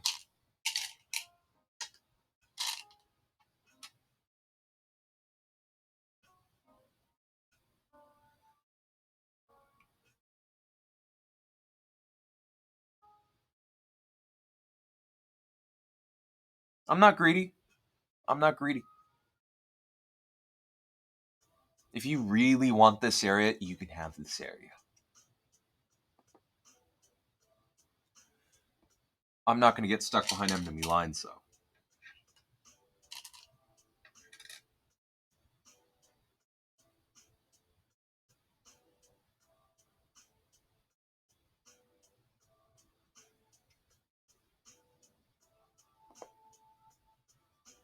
Um,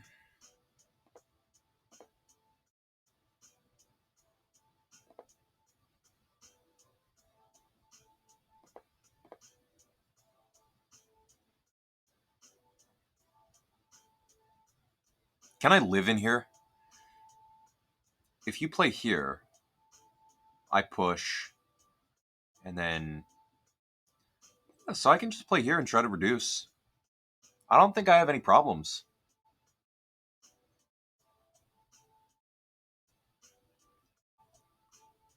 Famous last words.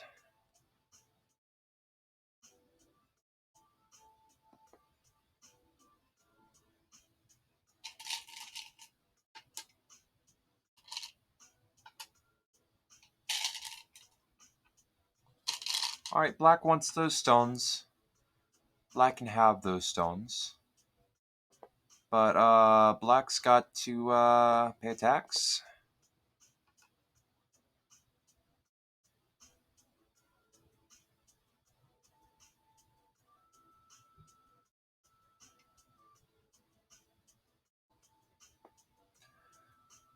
This move threatens to ladder right to my stone if black doesn't respond. So this is free shape.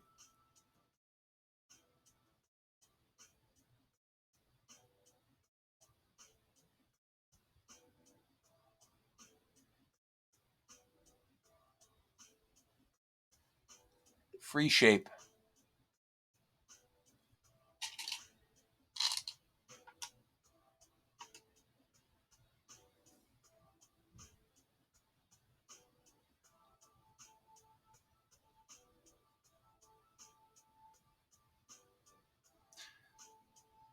Hey, it's an invading group, so I'll take whatever I can get. It's shape, shape, shape, shape. That's all I'm trying to go for right now.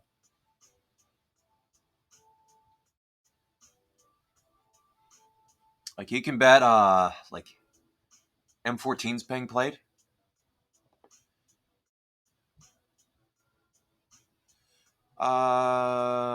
This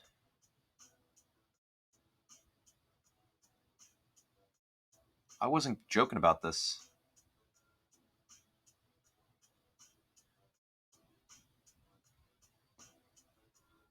I'll play here.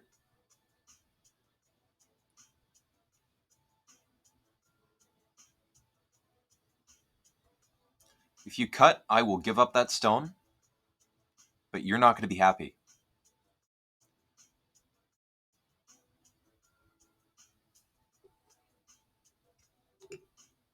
Because I get this into this into connect.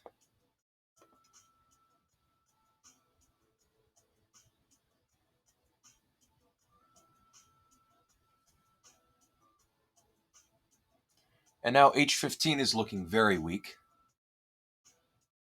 So black probably wants to play there.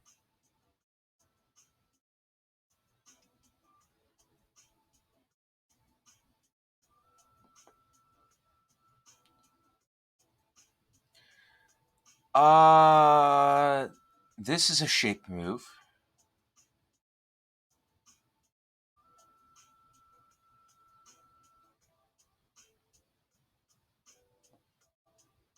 And it also pokes into black's territory. Like, I don't need to go and defend against M11. Because if black tries it, push, push, Atari, and then... hold on. Push, push. Maybe that would be bad. Let's just play here and pretend I didn't forget about that.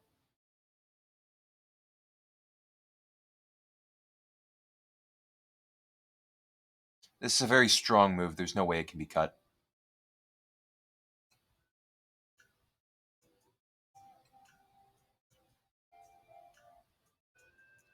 Cut, extend, and then those stones are captured. So you can't cut this. Cutting point's already defended.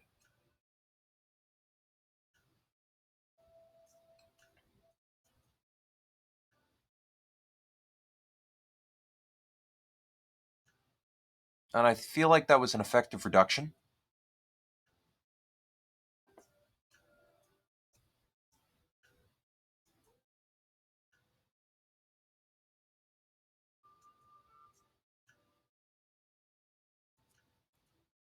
Yeah, looks like an effective reduction to me.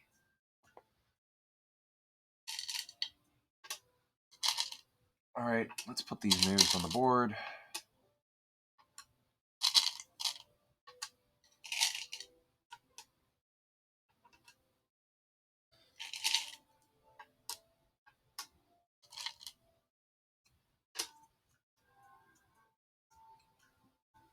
I mean, those stones are immortal now. There's no way they can be cut off from that living group right there.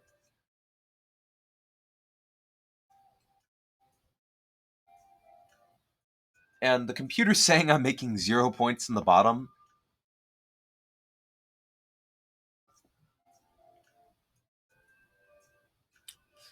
You see, that still doesn't make that cut work. Because if you play here, I play here, which is Atari. You play here, I play here, which is Atari. And then you can't get rid of that liberty. So I can just build here.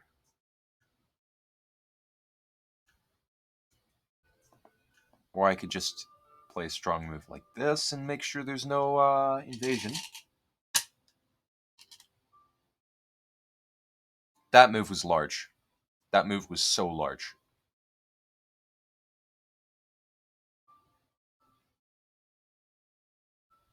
Like, now all that is points.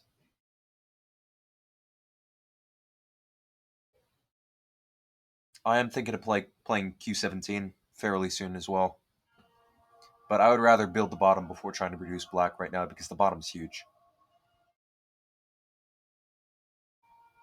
Like, H5 is like my next move, unless I can't like play H5.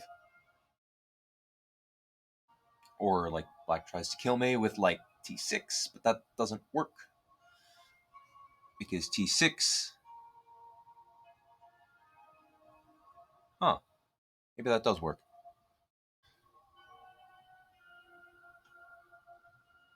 Well, now I know if they're string sniping or not. But this has one eye, this has 0 eyes, so even though I see that now, I still don't feel any need to play it.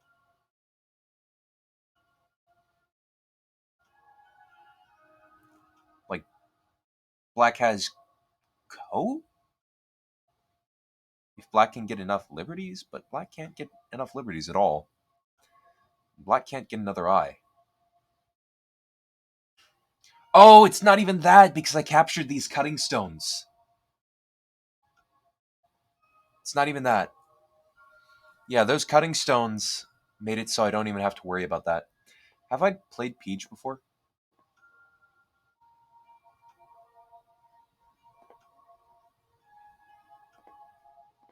You can't take those. Sorry. No, those are mine.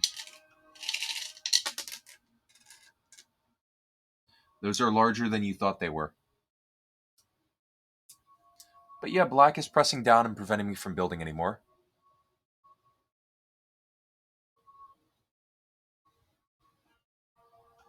Which I think is pretty good for black.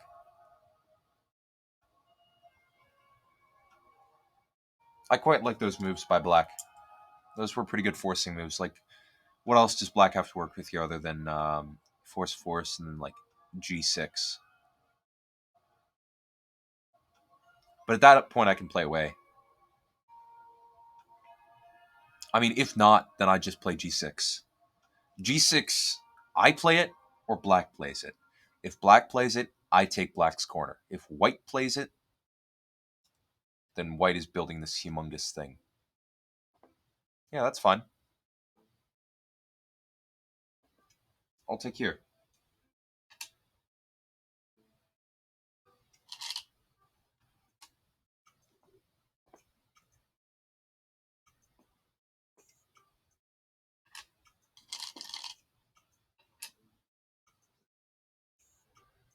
Um,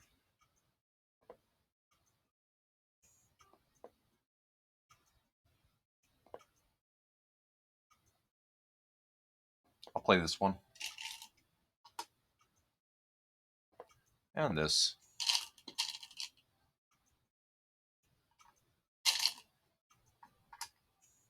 Also gives me some Hanasuji Sente.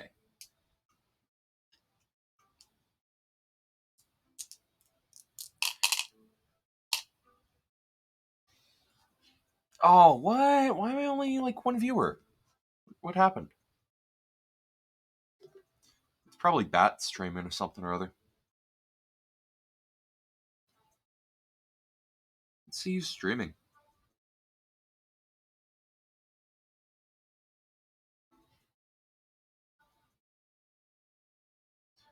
Twitch is lying to me. It says I have 6 viewers, not 1.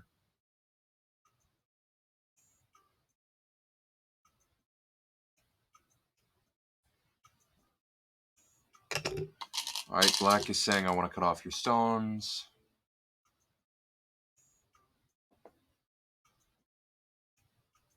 I'll say no to that proposition. I got 2 ways of connecting.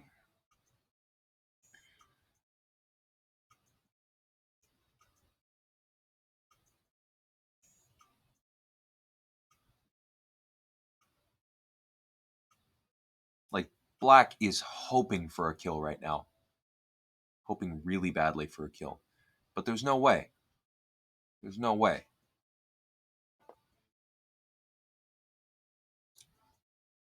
Yeah, sure, I'll humor that. Because I get to build as well. And if you don't respond, yep, you need to respond here. Can I poke into the area here?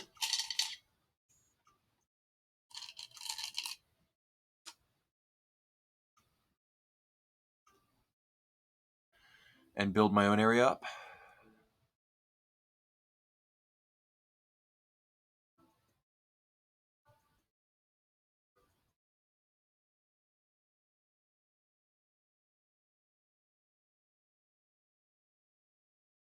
I didn't even realize P12 was Sente until after I played it.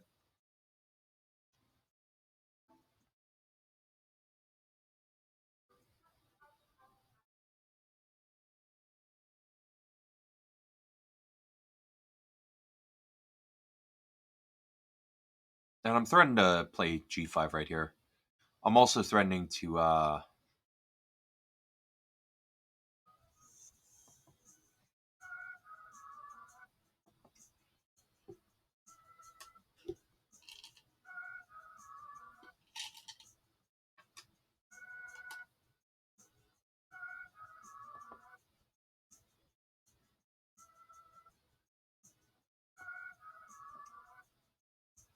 all right, these stones are all connected.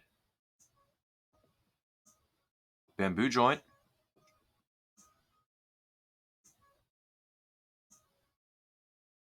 or Panuki.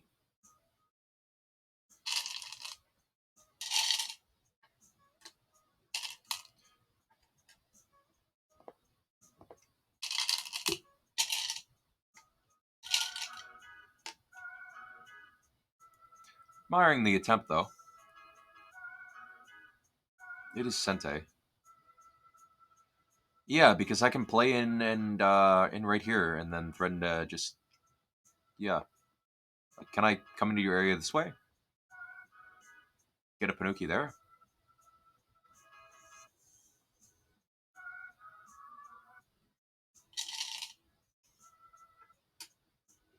All right. Well, I'm gonna crawl here and make tons of points.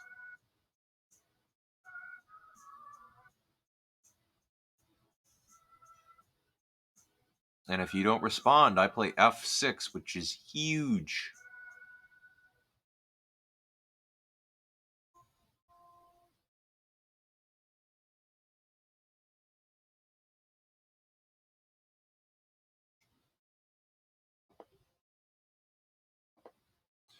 And I'll play here just to poke in, create a cutting point.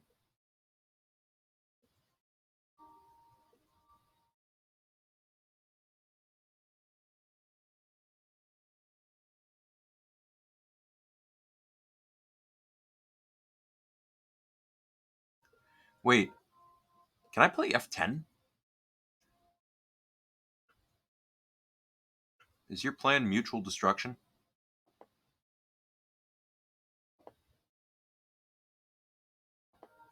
If so, that's a pretty darn good plan.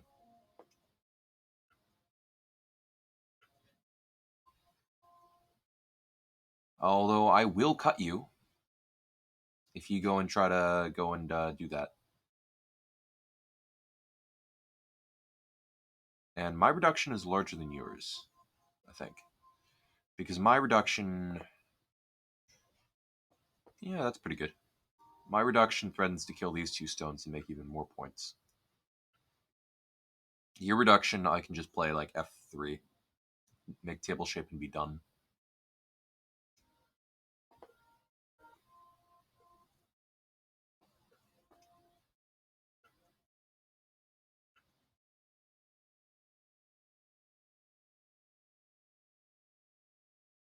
Can I kill your stones?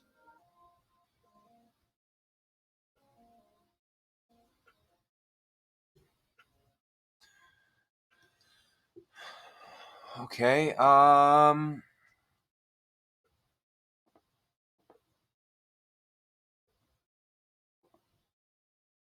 can I kill your stones?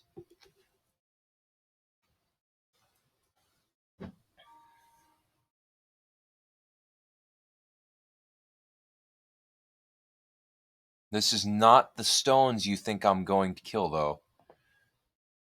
These are the stones I just killed.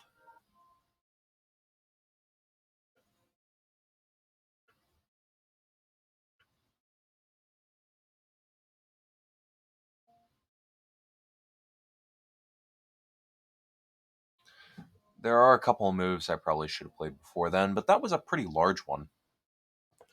Like that move was a pretty good move by Black. Like that's a good move.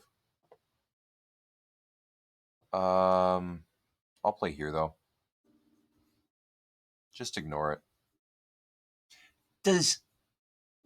I'll play here. Does this work? Bop, bop, bop. I think I can play there.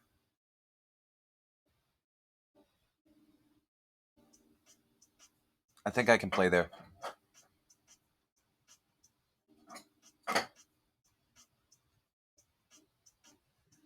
Oh, there is a cut. But then I just poke out the elephant's eye here. So I can play this. And then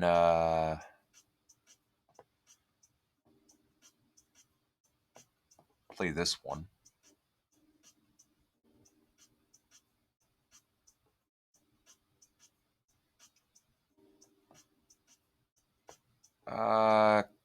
Connect here, threaten to kill.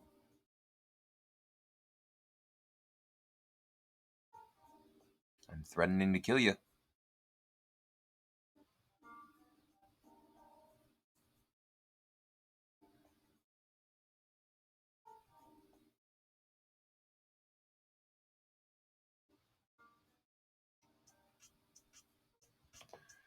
Let's just play all the pokes.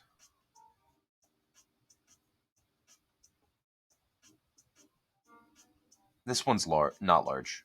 Like, black should ignore these. This one, probably not. Black should respond to this one.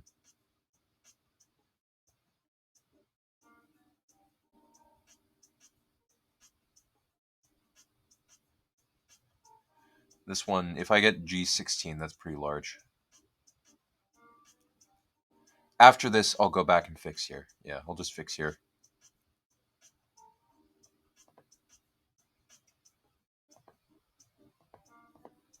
Kudos for Black's endgame, though. It's pretty good.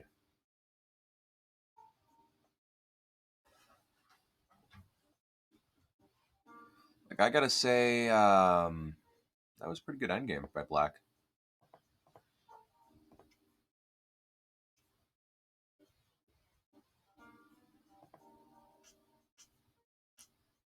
I'm going to... If I play here, then that's really threatening to go and kill Black. You can't cut here. Or else I cut, you take, I play here, and then you run along the first line while I take all your liberties. And I'll just play here.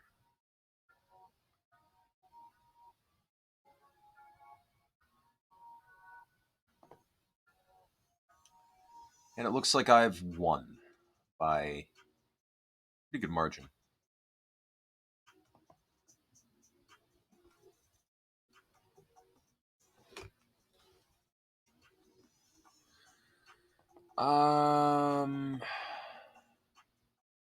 I think this move is larger.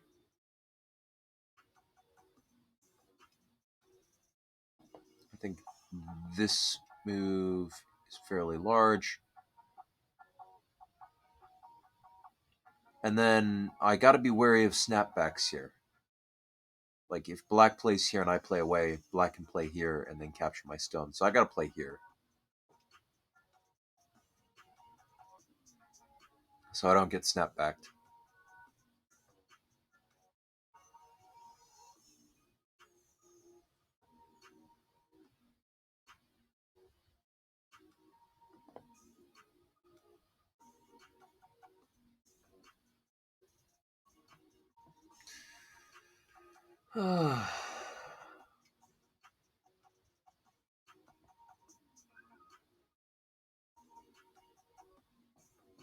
I'll play here because it threatens this this Atari, which is really large. Oh, wait. I could have just played here. And then into that. I don't want to be rude, though.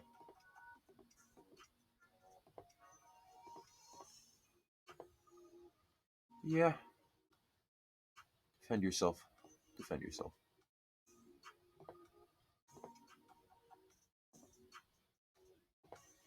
Yeah, I definitely had this cut was very large because black has to play here, and then this.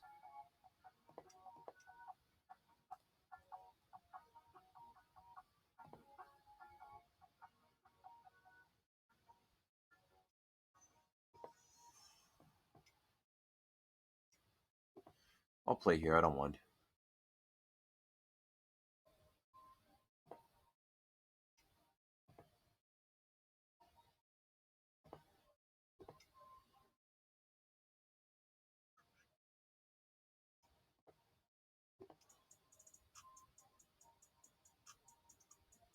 Push, I bamboo. I'll play here. Uh, here. Here.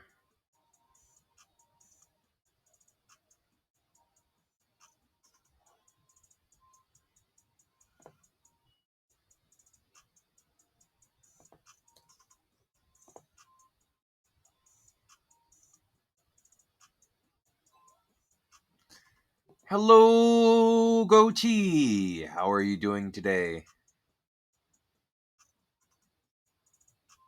I'm doing pretty good. I just am finishing up a game. So, I think this into here. No. This into here. Because maybe then I can push?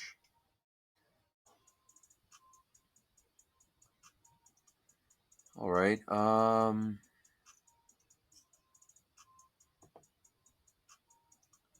maybe I can play here, threaten to save my stone.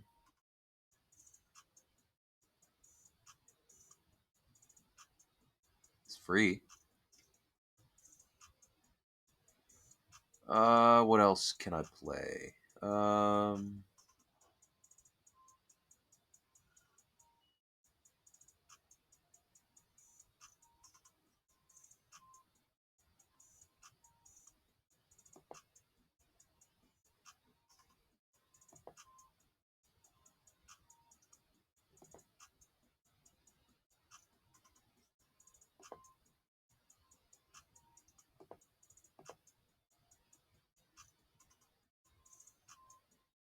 Maybe just, I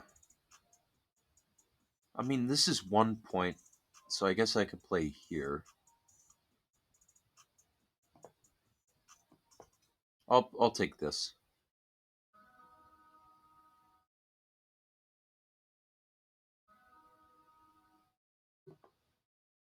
It's like 2 points. It's fine.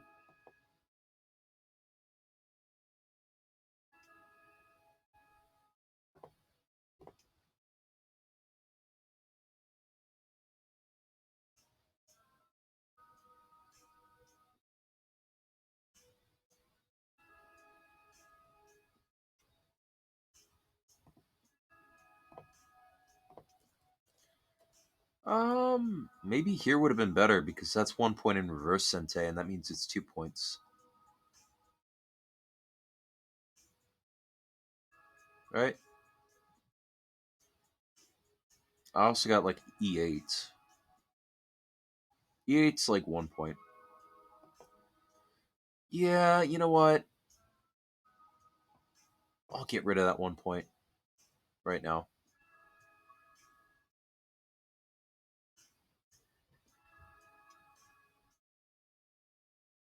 And then, guess I'll play here.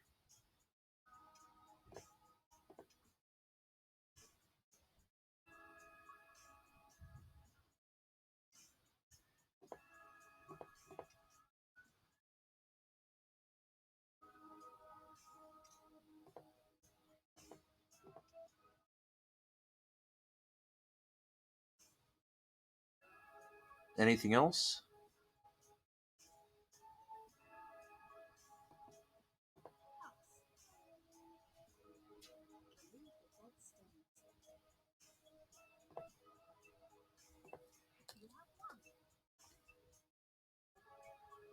All right, that was fun. All right, I think I am done playing games for tonight, but I think I have an idea.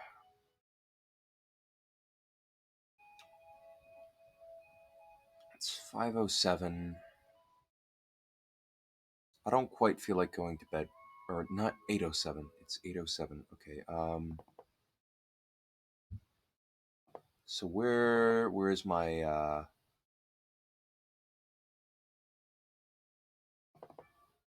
here it is. Time for read aloud session.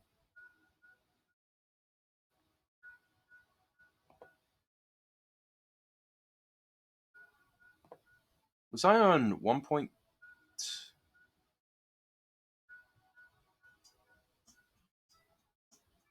No, I was on yeah, I was on chapter 3.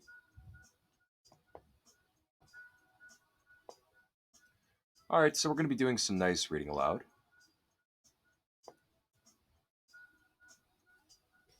After I clear off the stones from the go board.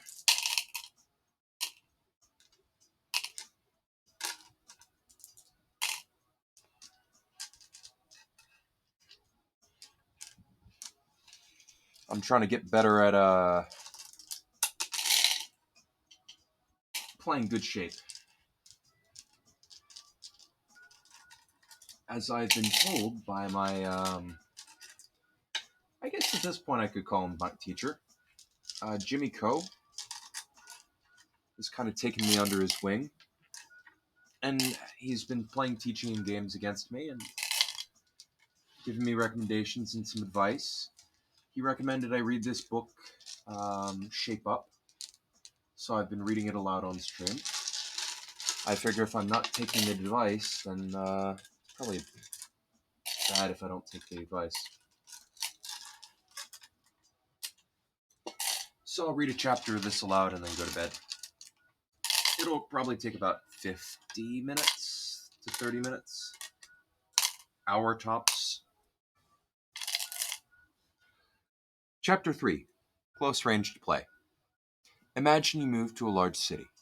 To begin with, you go everywhere by car or on foot. After a while, you discover how to use public transport, and your life becomes a little easier, if less individualistic. It is part of the experience of coming to belong in your urban environment. This chapter, and the two that follow, are at the head of our concept of shape. After that, in chapter 6 to 12, we look at specific topics that relate to particular kinds of fights. But first, we try to lay down a basic principle of close ranged play. In order to feel at home as a Go player, one has to learn gradually the underlying map of the way stones interact. As our metaphor suggests, this may be a slow process depending on changing some habits and conforming more to the usual patterns. So before I continue, I want to post the link to this.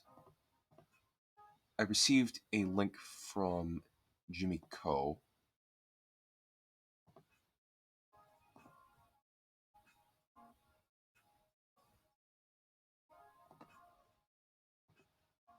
This is a Google Drive link, so just if you don't want to open a Google Drive link, don't click on it. But this is where I got the book. And you can just open that and read along. The idea of fighting used in Chapter 2 needs expansion to show how shape really works. In this chapter, we concentrate on monochromic, same color aspects of developing of stones. There are two kinds: one-dimensional, i.e. stretch further while remaining connection, and two-dimensional development, which includes future eye shape, but also shape for guarding indirectly against cuts, bends, and bulges in territory-forming shapes. In Chapter 4, the emphasis is on plays at key points of the opponent's shape, Hane plays, the center of 3 stones, angle plays, and spoilers of eye shape. If you consistently occupy these points, or rather if your opponent allows you to have them, you will gain great advantage in local fighting without having to capture or even cut. Unless the two players' knowledge of these vital points is comparable, the game may look like a mismatch between one player's formations bent back on themselves and short of liberties and eyes. In short, like a handicap game. Chapter 5 picks up on shapes after the main types of contact plays. It is normal for contact fights to settle matters quickly, but there are many ways.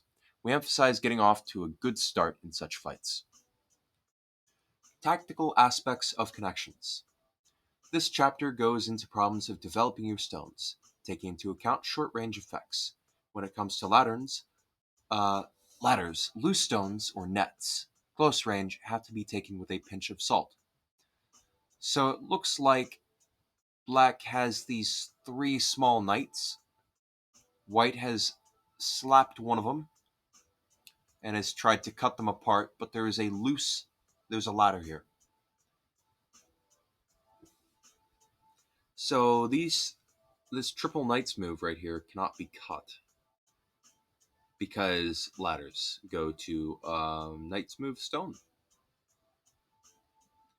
If you look at this shape, it's made up of 2 pairs of stones, a knight's move apart. A single knight's move may be cut depending on the ladder. The examples above show that the third stone in the formation is well placed for these ladders, which becomes a very short ladder and a net. There are further cuts to try, of course. So it looks like we have this shape. I would probably normally play right here if Black played this move. So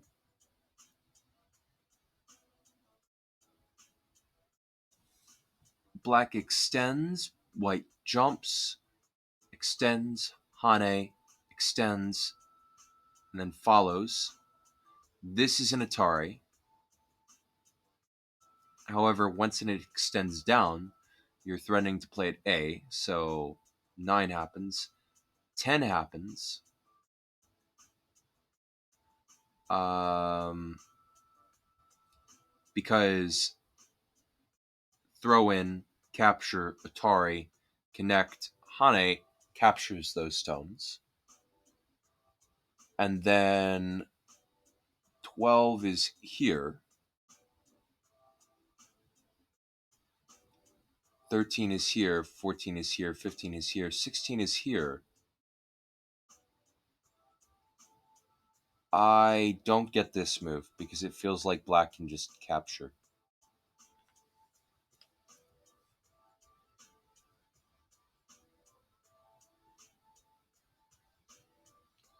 Oh, yeah, Black survives and White is indeed cut on the right. So, yeah, that's why it didn't make sense, because it's not supposed to work. As an example of the sort of idea professionals use to work their stones harder to push for efficiency, this is another possible 3-3 variation, building in a different direction from sequences shown in the introduction. White 1 jumps the other way along the top. In the main variation, White jumps out. White here has central influence and a chance to control the left-hand side. But how does it play at 5? So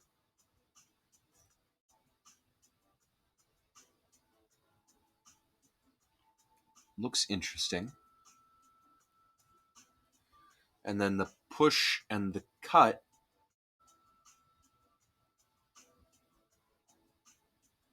goes to a ladder. So for White to play this move, White needs the ladder.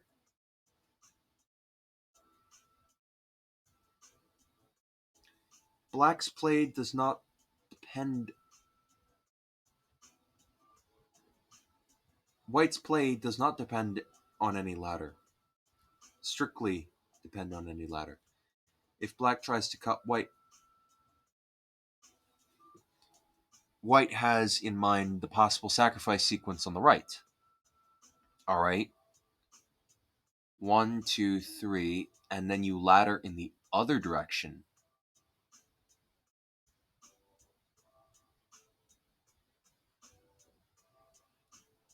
And then you defend the cut this way, and that's a lot of thickness. Like, you gave up 4 stones, and it's in Gote, but you were the one that played there second anyways, so obviously it should end up as Gote. And this looks like a large corner, but white has a ton of influence.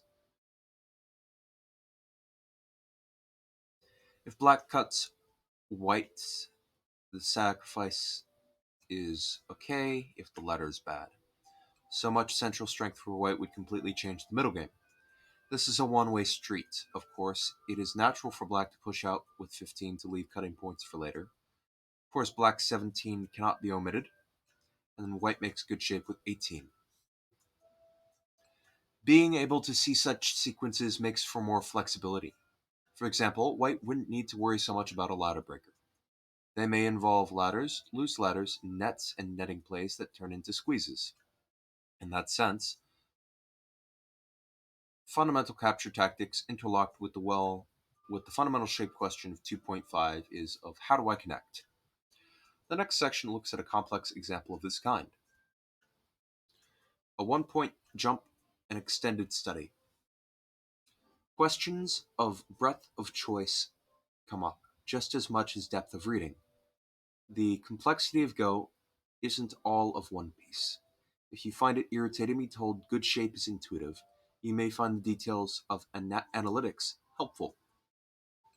Here is a fairly full discussion over 3 pages of a position arising from the wedge weakness in the one-point jump. Ladders, nets, squeezes, and sacrifices, choices of connection, anti-squeezes, tactics, and questions of direction are all on display. So it looks like white doesn't actually need to respond here because black cutting in any direction looks like white gets really good light shape.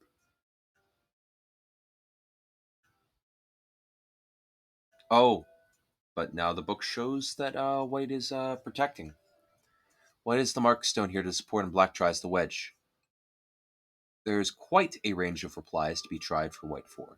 Even with the restriction, we shall make white to white playing Atari from above, and there are half a dozen to consider. So, ladder.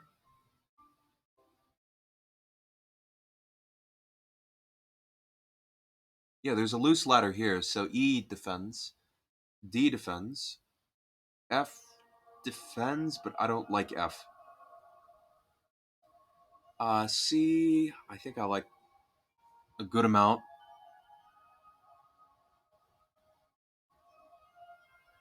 Uh, but then there's squeeze, and yeah, C looks pretty good. B is really solid,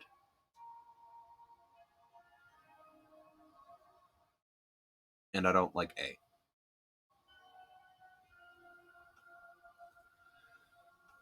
So the left cut fails because of the ladder, although there is a peep.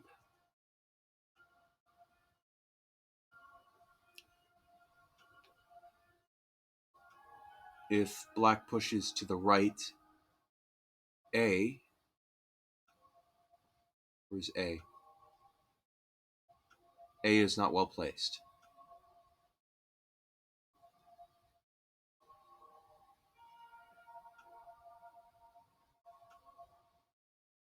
Because what? Left B is better to resist black's push. The center, it also covers the cut with a net. C is an interesting play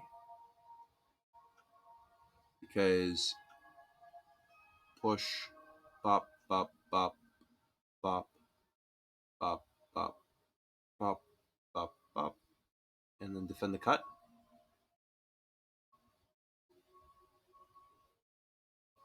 Left, avoiding a ladder, white can make a strong shape aiming to sacrifice, or white can also plan to squeeze for influence. This is the line I was looking at, this one.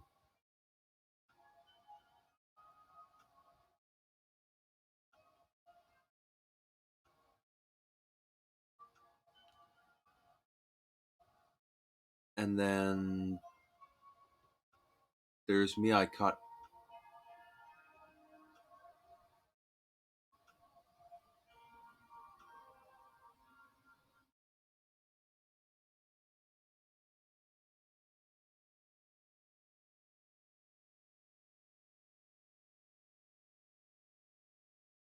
All right.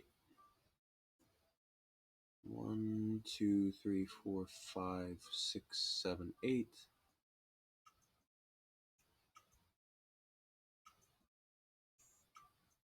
I don't really think black is happy in this position.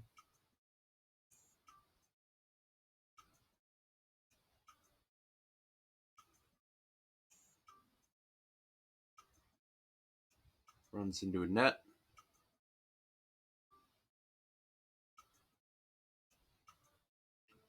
Cut.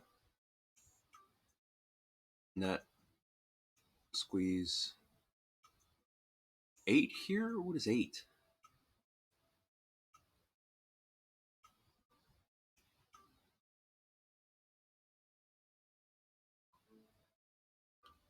Right, there's also a squeeze here.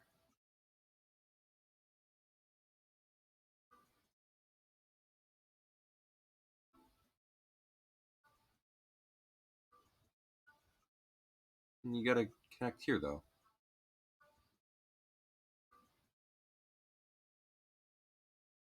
Hmm.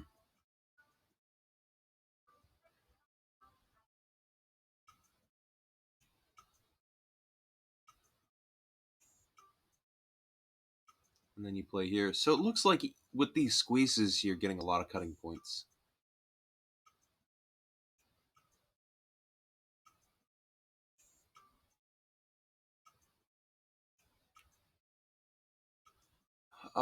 So B and C have really good potential. So let's look at B and C again. So B, the solid connection, and C, this one. D, E, and F looked really weird to me, and so did A. But it's nice that B and C, the ones that looked normal to me, actually, were the ones that were recommended. A study in direction of play. This example is in some ways similar to the one in 3.2, but this time we look at it in a broader context. It is reasonable to assume when black 4 is played that white 5 and black 6, a bulge point if white plays there, will follow. Proverbially, my opponent's vital point is my vital point. Now that the ball is in white's court, an efficient play such as one to A to D is called for before white blocks black on either side. I've seen C, but I guess it's slightly different than what from I've seen.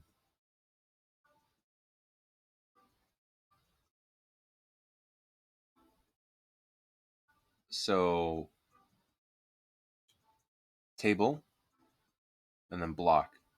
That's pretty good shape. That's a table and a filled triangle.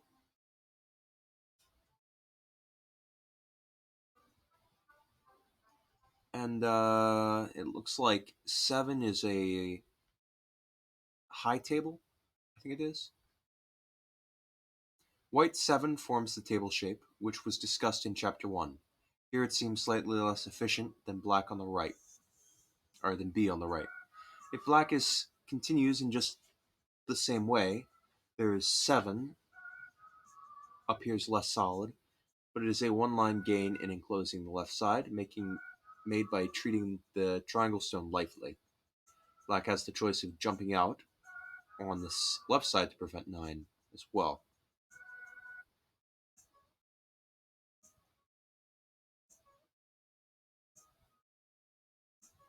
Eight. No, 7, 8. Okay, this is the one that we saw at the beginning. So 8, 9,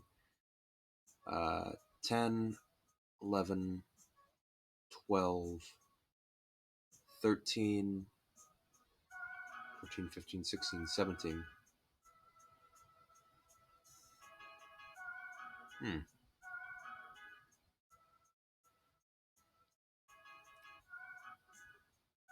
You see, 4 right here, I would have never thought of 5. I would have immediately played the turn. 100% would have played the turn here.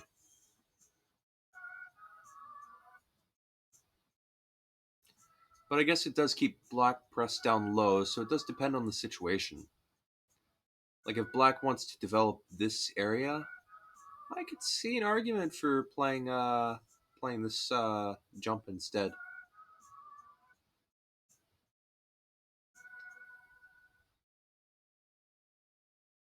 But usually when I'm in this position, the turn just builds an area for me as well. Later on, white might sacrifice them. Black 2,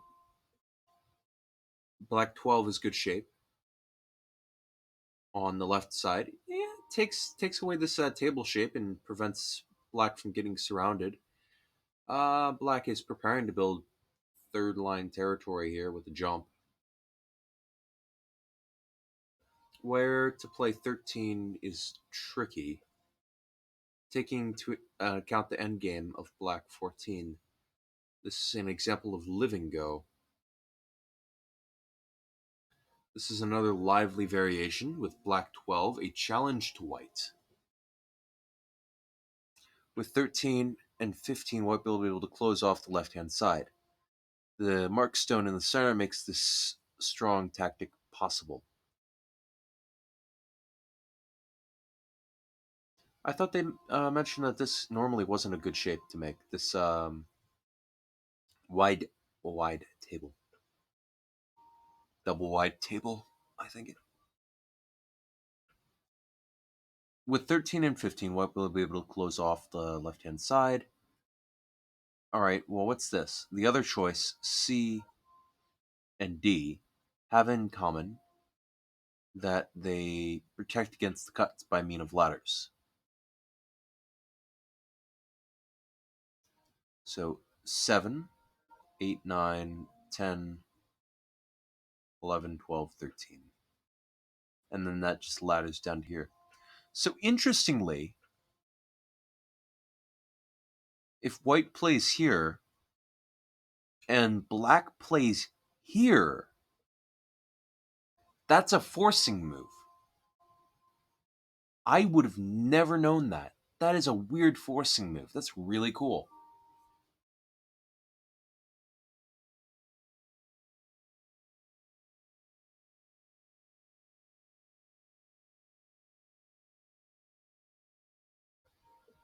And then this one is a ladder that goes in this direction. So you can't just make this off local considerations. All right, compound stones.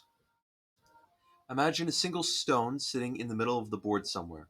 The most important friendly and enemy stones, as far as it is concerned, are those as close as the two marked ones, or on the other X points. What we call a compound shape is a shape of 3 stones of the same color, not containing any solid connections, that can be made by adding 2 plays such as the marked ones to the center. All 15 types are listed in the next section to refer to. Rote learning disasters. There are some elementary tactical hazards involved in learning compound shapes as connected or not. In these examples, an underlying white shape is properly connected unless black is strong nearby. White presumably made them when that was true and simply failed to check that later developments haven't changed in the tactical position. In fact, the play black 1, this filled triangle here, clearly does cut white. This sort of mistake by white is quite common.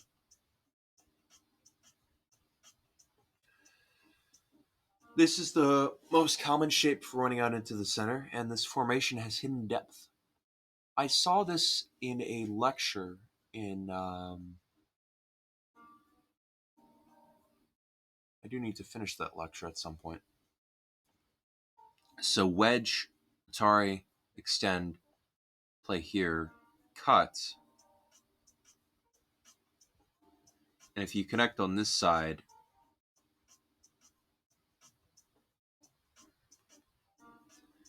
but white can succeed with one of them only if supported by other stones in the area. So black can respond to the wedge play with white 1, 2, and 4 on the side of black's choice. Normally, one way to play 2 works well for black. Therefore, white has to examine both cross-cut fights starting by playing at 5.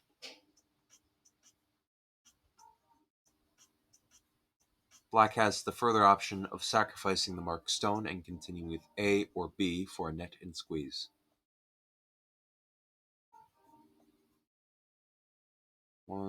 Pope, peep, connect, wedge, Atari, descend, connect, cut. And you have the mark stone here, which prevents a nice jump out. Oh!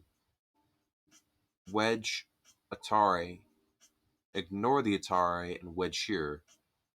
And then C and D look really good. Because D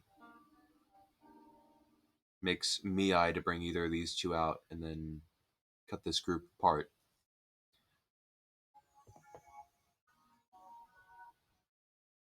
C.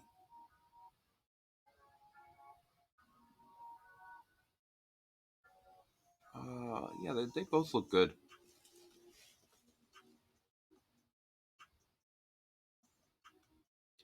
With this extra marked stone, white will be able to cut somewhere with more support, and the double wedge 1 and 3 may be severe, providing cutting black is worth a trade for Panuki. In this case, white's 2 marked stones mean white can play for black 4. If black plays on the other side with C, white D is a spectacular cut. The Big Bend. The other way to combine 2 1-point jumps. It is very often seen with a white stone at the 4th corner of the square. The obvious flaw in this shape is the double peep played at white 1. When this position occurs on the side of the board, black has the tactical resource at 6. Ah,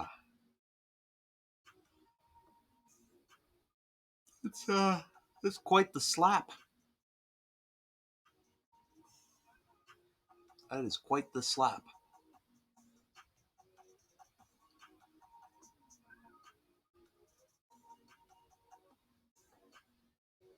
White then might find it impossible to gain from the cut at 5. If white moves out into the center with 7 and 9, black can bridge under with 12.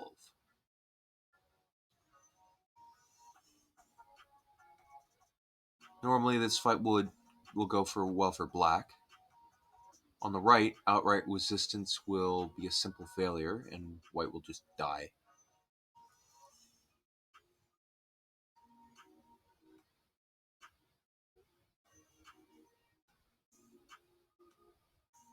The bend itself, such as black 1 in this diagram, is a basic shape learned early in everyone's Go career. It can make a large change in both territorial terms and in the balance of influence.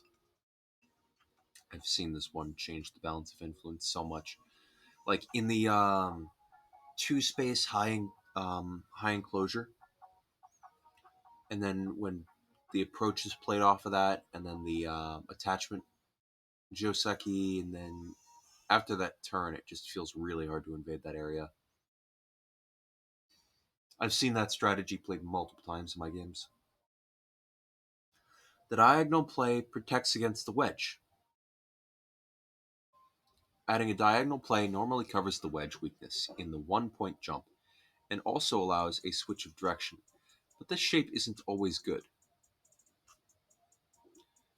This is a fundamental pattern behind the addition of a diagonal play to a 1-point jump. Black remains connected up to 4. However, in this case, black 1 is inferior to black A. C-shaped J, which we saw this shape earlier. So it looks like the slide here, and then the cut, and then fight.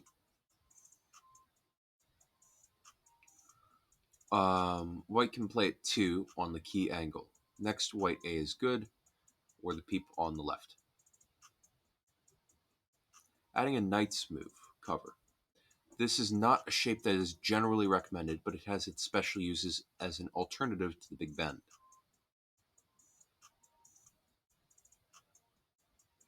Yeah, I've played something like this before. Poke, cut, and then shape point here. That is pretty powerful. Here is a useful point about fighting in the center. White can peep and then cut black.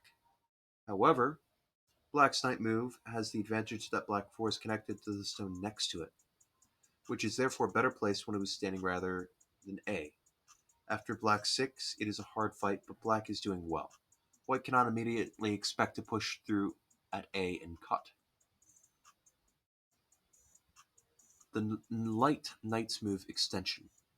This shape is easily cut. Whether it is a success or not will depend on the foresight about that happening. Isn't this a corner enclosure move when it's played close enough to the corner?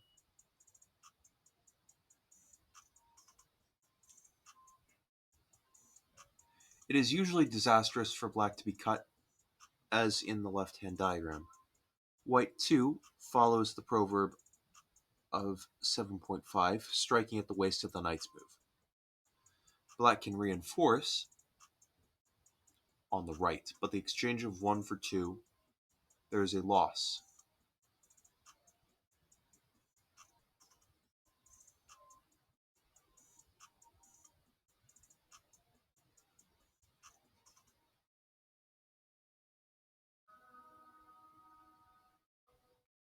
So it looks like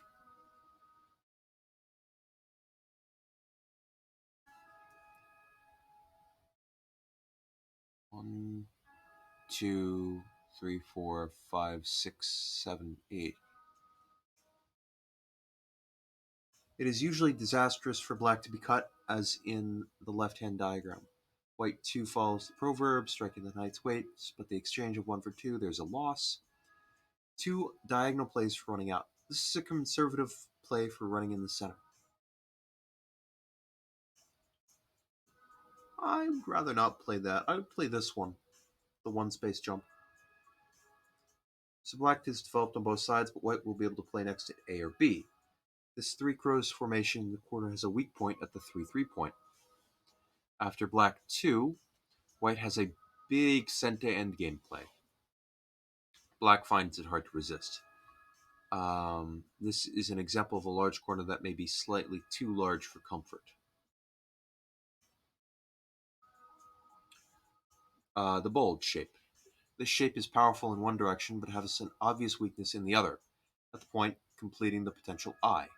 Its orientation relative to the edge may matter, called also the cat's face.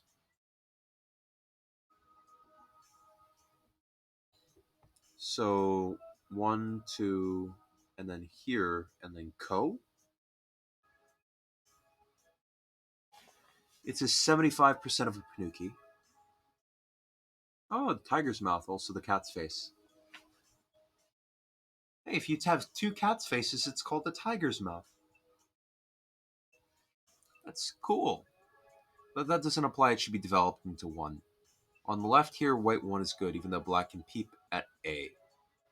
White 1 and 3 make a resilient shape to fight a ko with 5. I feel like my opponent would immediately play at A, and then play here, and then I would connect, and then they would just start attacking that B2 bomber with everything they had.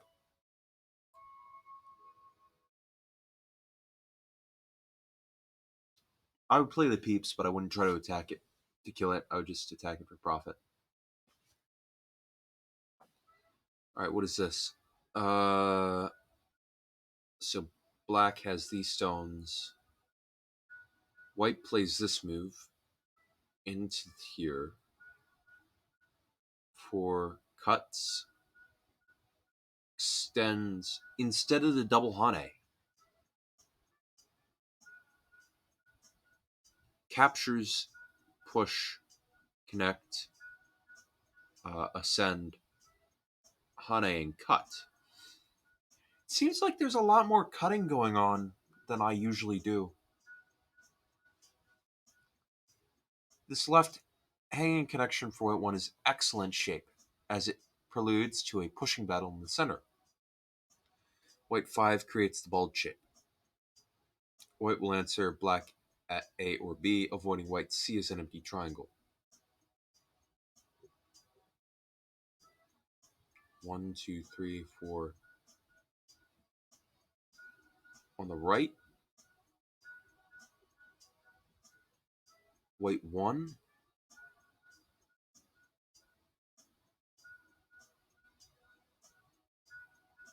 2, 3, 4, 5, 6.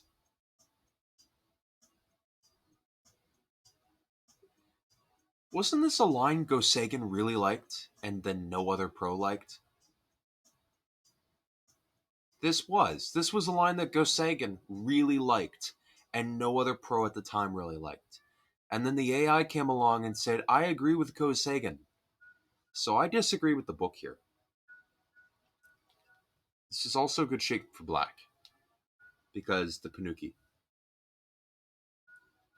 Black 5 here is powerful, preventing white from forming a bold shape from a game Sakata Takamiya. So 1, 2,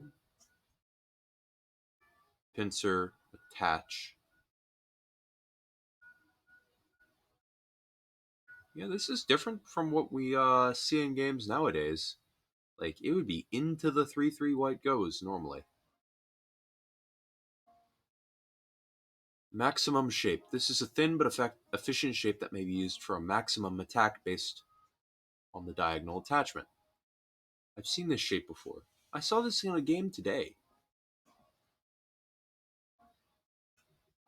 1, 2, 3, 4, and then reinforce, because there is like an approach move right here.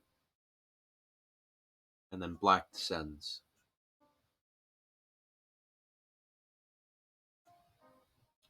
Black attacks white, making use of the pincer stone on the left.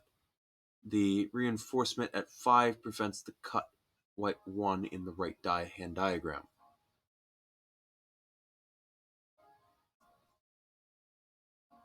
This would be a really cool thing to try out in the Chinese opening.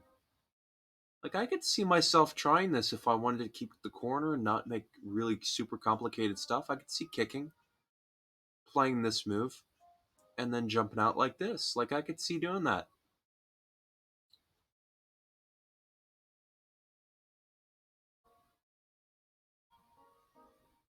And then what else? So, push. No. There's the attachment here. Cut, push, connect, extend. And then 6 is played here, but there's no 5 here. And then 7 is played here.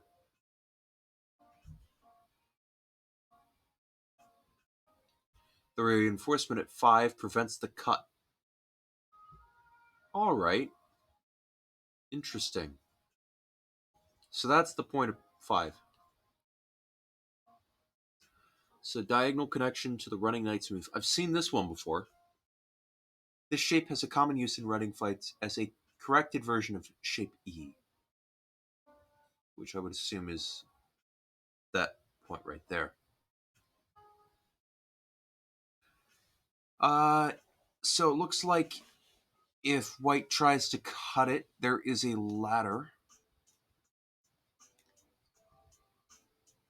But I don't know where that ladder goes. The diagonal play is advantageous here compared to shape E.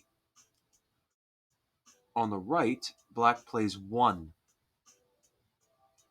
to set up. Oh, wow. That's pretty cool. That's pretty cool. You play the ladder breaker preemptively.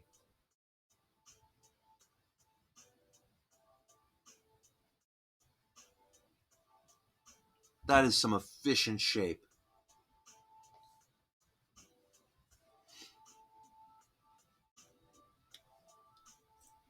The diagonal play is advantageous here compared to the shape at E on the right. Black plays 1 to set up the ladder covering the cut showed in the left-hand diagram.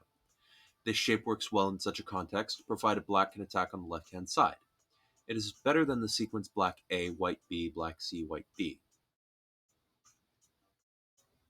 A, B, C, D.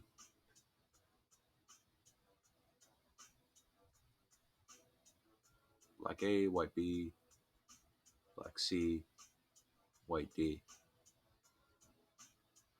Yeah, it looks a lot better.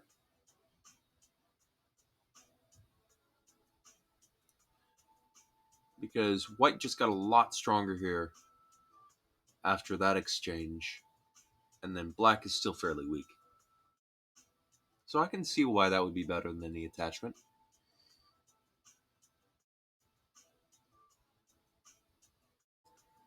The big bulge. Of the patterns formed from the two knights moves, this is the only one that is a versatile shape. So the correct way to connect underneath here, white 2 may threaten A to black E. But black 3 is good compared with C on the right. Oh, no, C is here. All right, well, I'll try to keep that in mind. That seems like something I can make use of. On the right, a good way of making territory while attacking. Black can sacrifice 1 stone with B and then D after white A.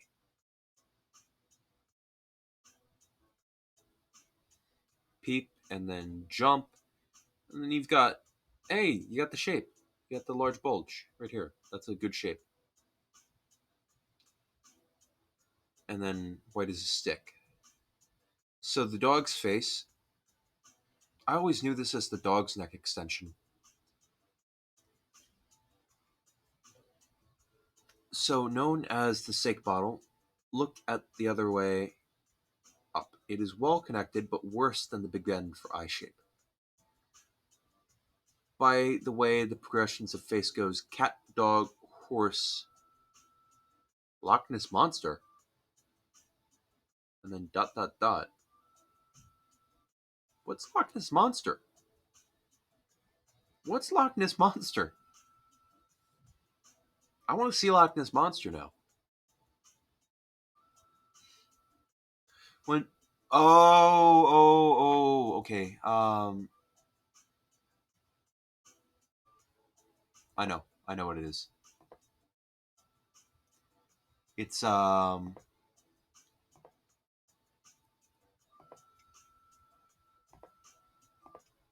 this is cat, this is dog, this is horse, this is Loch Ness monster.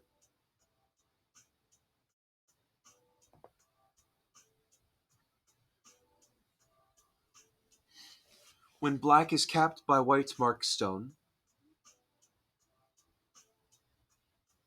the combination of the peep and the contact play at 3 is a good way to fight. Yeah, looks like what that makes sense. More material of this kind in 9.2. Right pair. How to play when black isn't capped. An interesting shape issue. After 1, playing 3, as the dog's face will become good shape if black plays 5 on the third line. Jumping out if black plays 5 on the fifth line.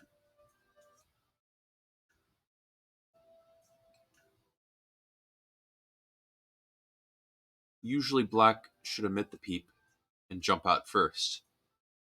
Interesting, interesting. So if you jump out first, then you're basically asking, you're setting it up. You're setting it up so you can play it next to get good shape.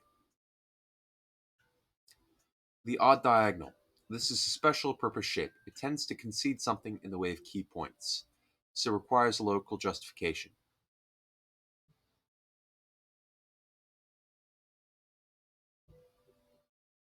Ooh.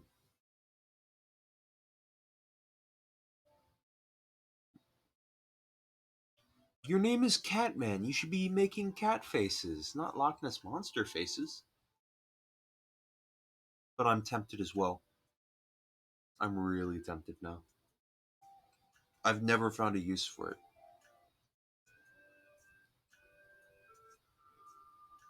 After white 2, none of A, B, or C is perfect shape for black.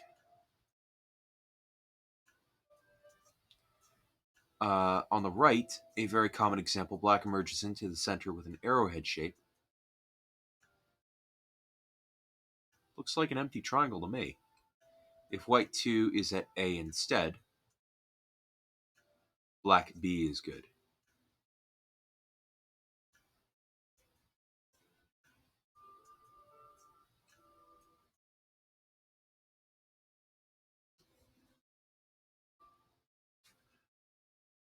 Attack with the knight's move. This is the classical attacking pattern in case one of the opponents has no time to cut.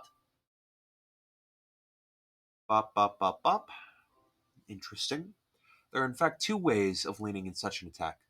On the left, black builds a framework to the right by direct pressure. On the right, black appears to be falling back, but is actually attacking by keeping ahead of white. Rapid attacks like these naturally behind some weaknesses for black.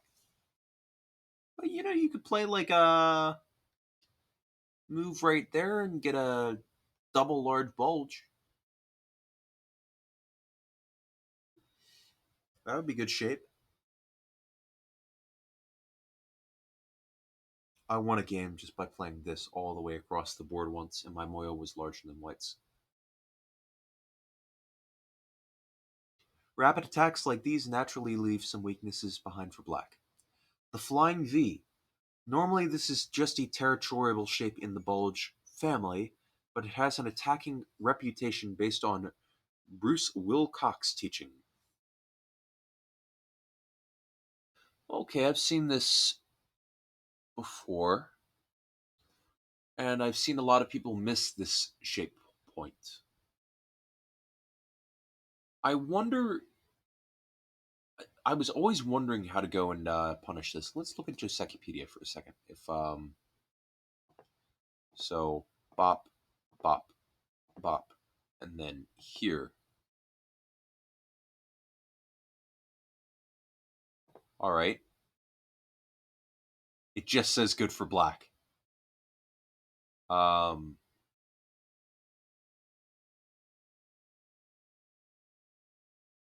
I'm a little curious. Well, let's ask Katago.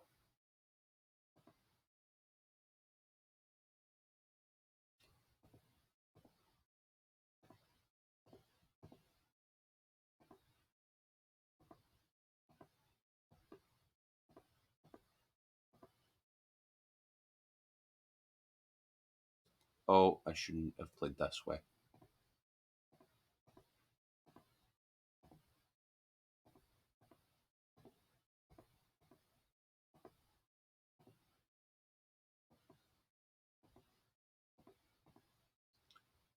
And the computer is probably going to play away. No, no, no. Okay, let's see the answer.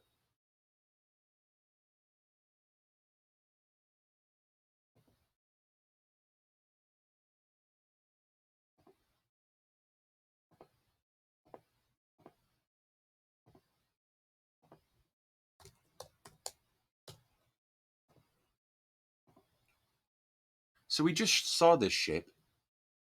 So let's see what else gets played.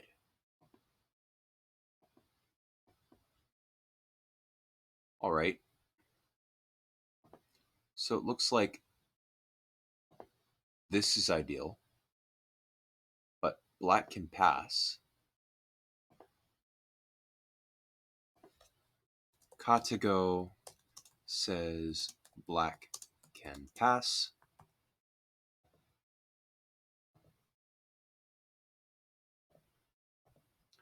Katago says strong diagonal.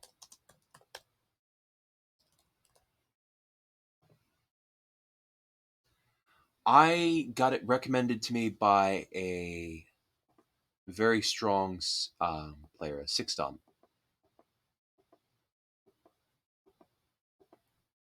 All right, looks like we're getting into how those groups are interacting. So I think I've answered my question a little bit more. I added a little bit to Josekipedia.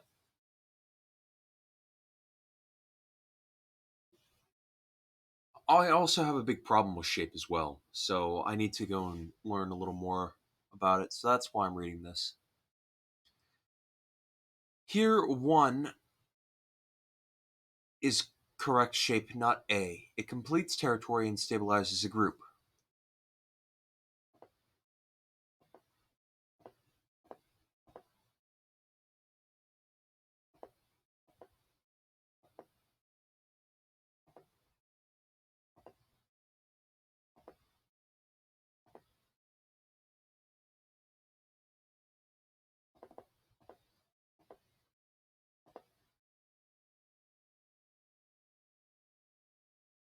I don't want to mess around with Josekipedia anymore. I just want to read. All right. So it looks like we have this double elephant's eye.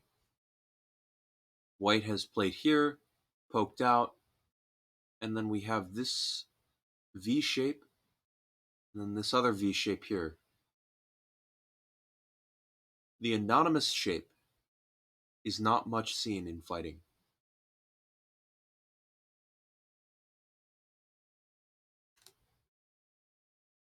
This is played at a key point, the focus of 2 frameworks on the left. On the right, a common development on the side during a running fight. Wait, next play around here would be at A rather than anything else. This shape can be cut by black B, but normally it is good enough for white to run back at C in reply. Okay, so we've finished part 1,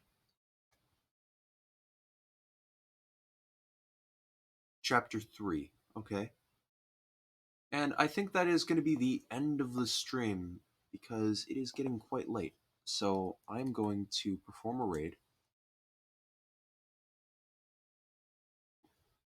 And let's see who is streaming Go. I'm the only one streaming Go other than Chiodoran? Okay. Chiodoran's a meme.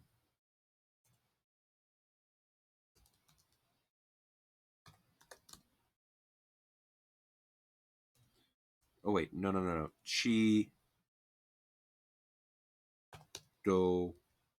Rin.